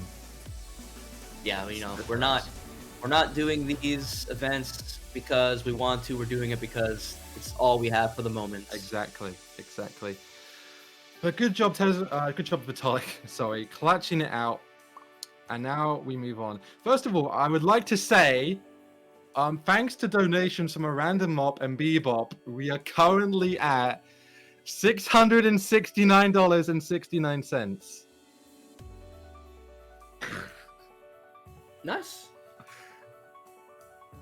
Nice. We did it. Okay, if anyone donates, make sure we get it to 69,420, please. Make sure that's the next donation. That's the new goal? Yeah, that's the new goal, 69,420. Okay. So that's 21 cents and $29.21, please. Make sure that's the next donation, guys. You guys are jokers, man. Oh my god. But thank you very much. It's all gonna go to the players. Yep. Oh. Thank you all for the support. And thank you for proving that whenever you put a meme in front of Twitch chat, they will always take the bait. Yeah. So I'm looking forward to getting to the 69,420. 100%. All right, now up next, guys, we have Stunner versus Djay Voo. Djay Voo has apparently fixed his PC. We're just waiting for him to get on to the game. Thank you guys for being patient, Scottish lads. Adjacent copy passes are starting. Can't discount Stunner though. Very strong king. Upset guys like Haroon in his pool. Was Stunner the one that you guys were having a joke about where he was doing tag 2 combos? He kept doing King's back 2 1+2, I believe it was. Yeah, that was it. Yeah, he was doing the tag 2 combos. Also, I know he's been playing a lot of Dark Resurrection. He's actually creating his own Dark Resurrection online tournament for EU. Interesting. That's actually pretty cool. It is pretty cool. Old school stuff. That game has worse online than this game. Well, no, he's actually doing it through PSP emulator. Hamachi. Right. It might be better then. Yeah, that's the situation. Yeah, which is pretty cool. And he might do a Tekken 6 PSP one later. Who knows? But hey, very cool stuff. But the question is Stunner warmed up in Tekken 7? You know, and is he warmed? Well, he's warmed up for the Jack. But Djay Voo and Dante are very different Jacks. Dante is more a very honest player. He will chip you down. Djay Voo goes for the big momentum debugs. He goes for the down 1+2s. He goes for the big grabs. Very different play styles here. But in terms of Jack matchup, Stunner should be set. We'll see. These guys are getting ready here. Stunner's trying to accept, but he's got the lobby bug. Yeah, we'll just have to usually wait happens one if you more mash round. too hard. Yeah. In the meantime, let me shield the match arena again, guys. I know it says 66969. It's a good meme, but imagine how good it would be if we get to 69,420. It would be pretty cool, right? $29.21 away from that. It's not a stretch goal, but it could say it. And you know, if you just help, you know, do a little bit of sponsor quests. If just one guy does a sponsor quest, then all the meme lords will be really upset, and then they'll feel compelled to, you know, do 69 420. 2451, my apologies, 2451 to get to 69 420. If you want to do it, feel free. That's like a night. That's like a ordering luncheon. That's like one lunch for you and your significant other. Yeah, Tekken players, significant others. Ha! Sorry. Self-burn. Mine's in the other room wondering why I'm yelling so loud about video games. Oh dear. Anyway, we've got these guys back in the lobby now. We're going to be getting it going soon. Yeah, much love in all seriousness. The prize pool is fantastic, but the support from you guys has just been incredible. We've also, we've got the Rebel sponsor quest back, guys. So yeah, plenty of sponsor quests for you guys to add bits to the prize pool for free. Exclamation mark match arena. Take a look while we get into this game. Just keep it on the side in between games. Just, you know, do a couple of sponsor quests. It all goes to players. It's all, you know, massive help. Imagine if you get to $1,000. That would be crazy. That would be crazy. Are there any? We've met all of the what's the word? The milestone. Stretch goals, right? Yeah, yeah. The last one was $500 to every game on stream, which is what's happening right now. We're waiting for Stunner to get into the lobby. Maybe he's restarted his Tekken. But hopefully he'll be here very soon. So this is the last game in the first round of loser side, right? That is correct. After this, we'll be going to a short break before we continue with losers and then going back up to our winner side. After this game, guys, we're going to be having another set of interviews, by the way. We're going to be asking the guys a couple more questions. Going to be asking who they would like to fight in the grand finals, if they reach the finals, who they would like to compete against. And we'll also be asking for them for any last words and thoughts, so check that out. Interesting question. Mm-hmm. Okay, Stunner is back in... no, he's not back in lobby, sorry. I heard a noise. I thought... Oh, no, he is! There he is! There he is. Okay. Nice. And, he came right as the timer counter. It's so good when you join with 0 seconds left in the lobby and you just sneak that game in. It's so satisfying. Alright, these guys are readying up. Yes. Okay, King versus Jack. You do have a King near you in Brawl Pro and you have a Jack near you in Joey Fury. What do you think of this matchup? You mentioned those two, but the matchup that I used to see historically between these two are the two players that are far further from me. I used to see Little Majin and Anakin go at it very often. And this is definitely a matchup that depends on your level of Tekken knowledge and stuff. I think on paper, King has the advantage in this matchup. But there's lots of little things that the Jack player can do to circumvent it. I mean, King has the hop kick. King has a good back one to counter hit him if Jack tries to come in with a forward one, or even counter hit him at a down back one, because something that a lot of like lower level players don't know is that when Jack does down back one, he's not crouching. You can hit him with highs. But that doesn't matter at all because we're going to circumvent that whole matchup and we're going to get Hall instead. Okay, yeah, this is the DJ secondary. Maybe he knows that Stunner was expecting the Jack and wants to do a little curveball, or maybe he doesn't like the matchup. Scottish Paul already did a lot of work earlier on. Let's see how this one goes. Scotland versus England. Paul versus King on the Devil's Pit. So to start off for Wolves will be good, I think, for Paul, but also potentially for King, and then open stage to close it out. Ooh. Yeah, both these characters are pretty good when walls are involved, but also can, you know, compromise when the walls are not involved. I think no walls works out for King a little bit better because you can always go for the Shining Wizard Oki afterwards, so it doesn't matter. I like the Tekken 4 biker pool outfit as well. Digging it. Wow! What the hell? That's that Buki down forward 2 right there. That's what we call a high crush, ladies and gentlemen. Oh my god. Djay Voo is on the tear. Wow, what a punish though. Not the best of juggles, not at all. I guess the chance Giant swing. Is the wall close enough? Better take that. He takes He it. does. Oh my god. 10 hit. Counter hit. He gets it. Starts the blue stuff. I wonder what that was intentional from Djay Voo. Super roll. Nice step. Wow. This guy's going at 100 miles an hour. Gets a push but doesn't commit to it. 1-2-1 into throw. Old school classic. He is really getting ready for the T5 DR tournament. Oh my god, honestly. Oh, wall bounce back. Nice punish.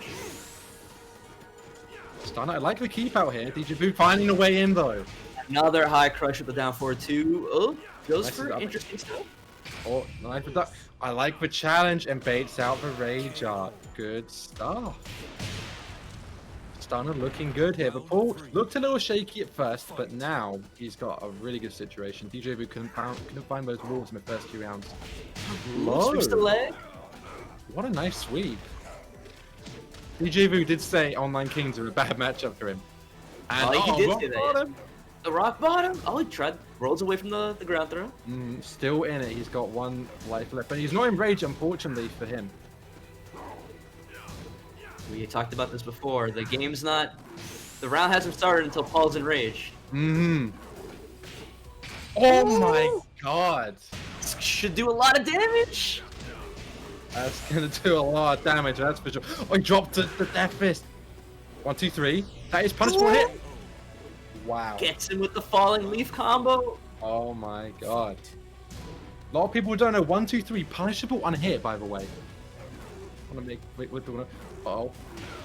Oh, into the Boston Crab. Nice. That's a 2 grape, I believe. Not grape. Shining. Djay Voo trying to fight back here, but he eats the Shining Wizard to the face. Finishes it. New moves. Basement drop kick. Irish whip. Throws him to the floor. Moonsault whips. Wow. And the downfall one to clutch it out, and Stunner looking really good to kick it off. The pull pick, I respect it. I think he just couldn't find the walls in the first game, and then Infinite Stage was not in his favor.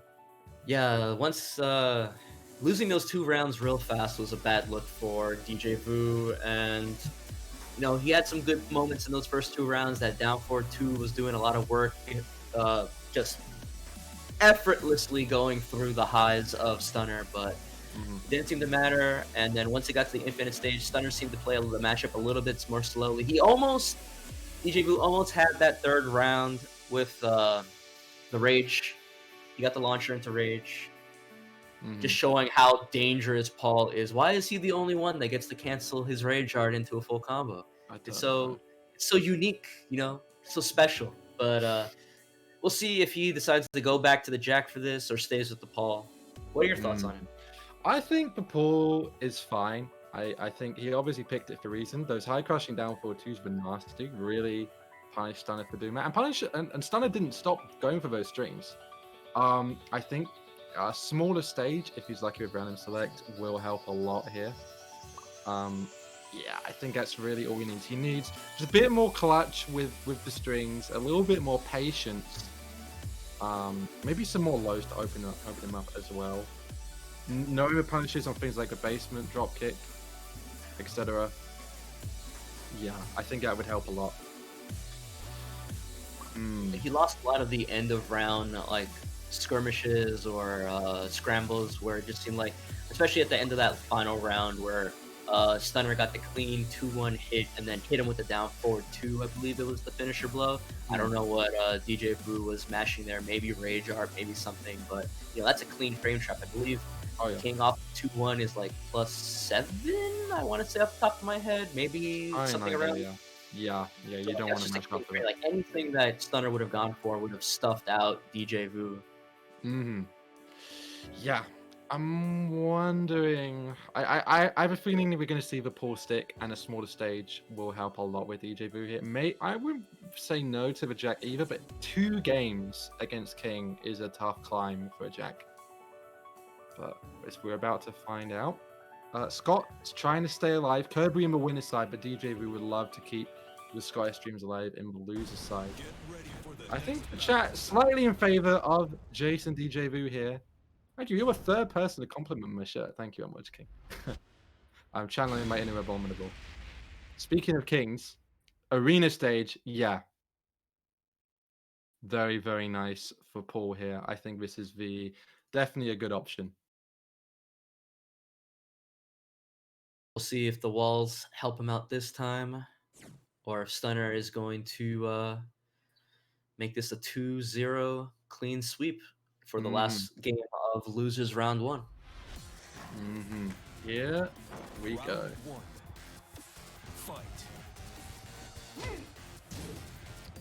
Nice slow to start it off. Small starts.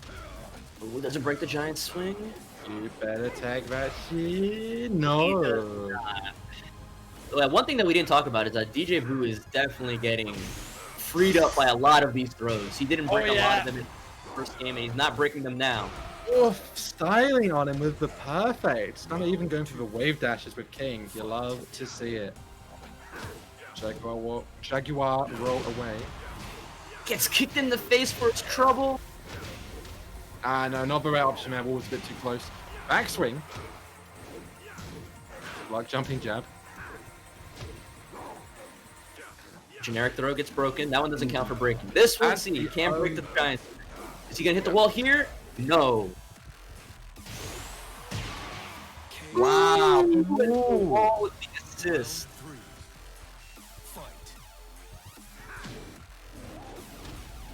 Ooh. Went over him with the drop kick. Alright, Stunner maybe getting a bit too bold. Getting a bit obvious with these throws, but it works out. Instantly broken. Yeah, he does not want to get RDC'd. No RD shizzles right here. And forces a plus frames with the launcher. Stunner's got to chill just a little bit. Oh, get on this wall! He went for the resplat, I believe. Break on the tombstone. Nice duck. Not a ton. Oh, hammer fist to power punch. Tekken 1. Clean splat with the down back 2, and then keeps it simple with the death fist. Yikes. That's not going to work. That's minus 14, by the way. Oh, capital punishment finds its mark. Yeah, no tag combos there. Moonsault Oki, he gets it. Doesn't cancel. Djay Voo's got to find a way in here. He's got rage though. Cowboy boots. Another throw doesn't get broken. Online Kings, bad matchup for Djay Voo. Is he about to go Tailnu out? I believe. Another one. Another one. He went for another. Djay trying to grab back, but I think he needs to get that way out of his head. Very well acquainted with King's Uh-oh. Uh-oh. Romel's special. Missed it. Chicken wing. Djay Voo's on it. Here we go. These down 4-2s. Oh, not the best juggle. Mix up. Range drive spins it. Oh my god. Punish. Oh no, he didn't. That was too slow. And the down 1-2 to clutch it out and Stunner. Wow, a scramble. I really thought Djay was about to flowchart it out there, but no. And yeah, GG's from both. And Stunner completes our top 12. Very unfortunate from Djay Voo losing. But hey, Stunner will be up against King Jay in our top 12 losers. And it just seems like, you know, Djay Voo he lost to the throws. I don't know if he broke one that wasn't a generic. He broke one tombstone, that was it. That was it. Alright guys, well, we have got a short break for you guys. We're going to be hearing a little bit more from our players and who they would like to fight in the grand finals. Let's have a look.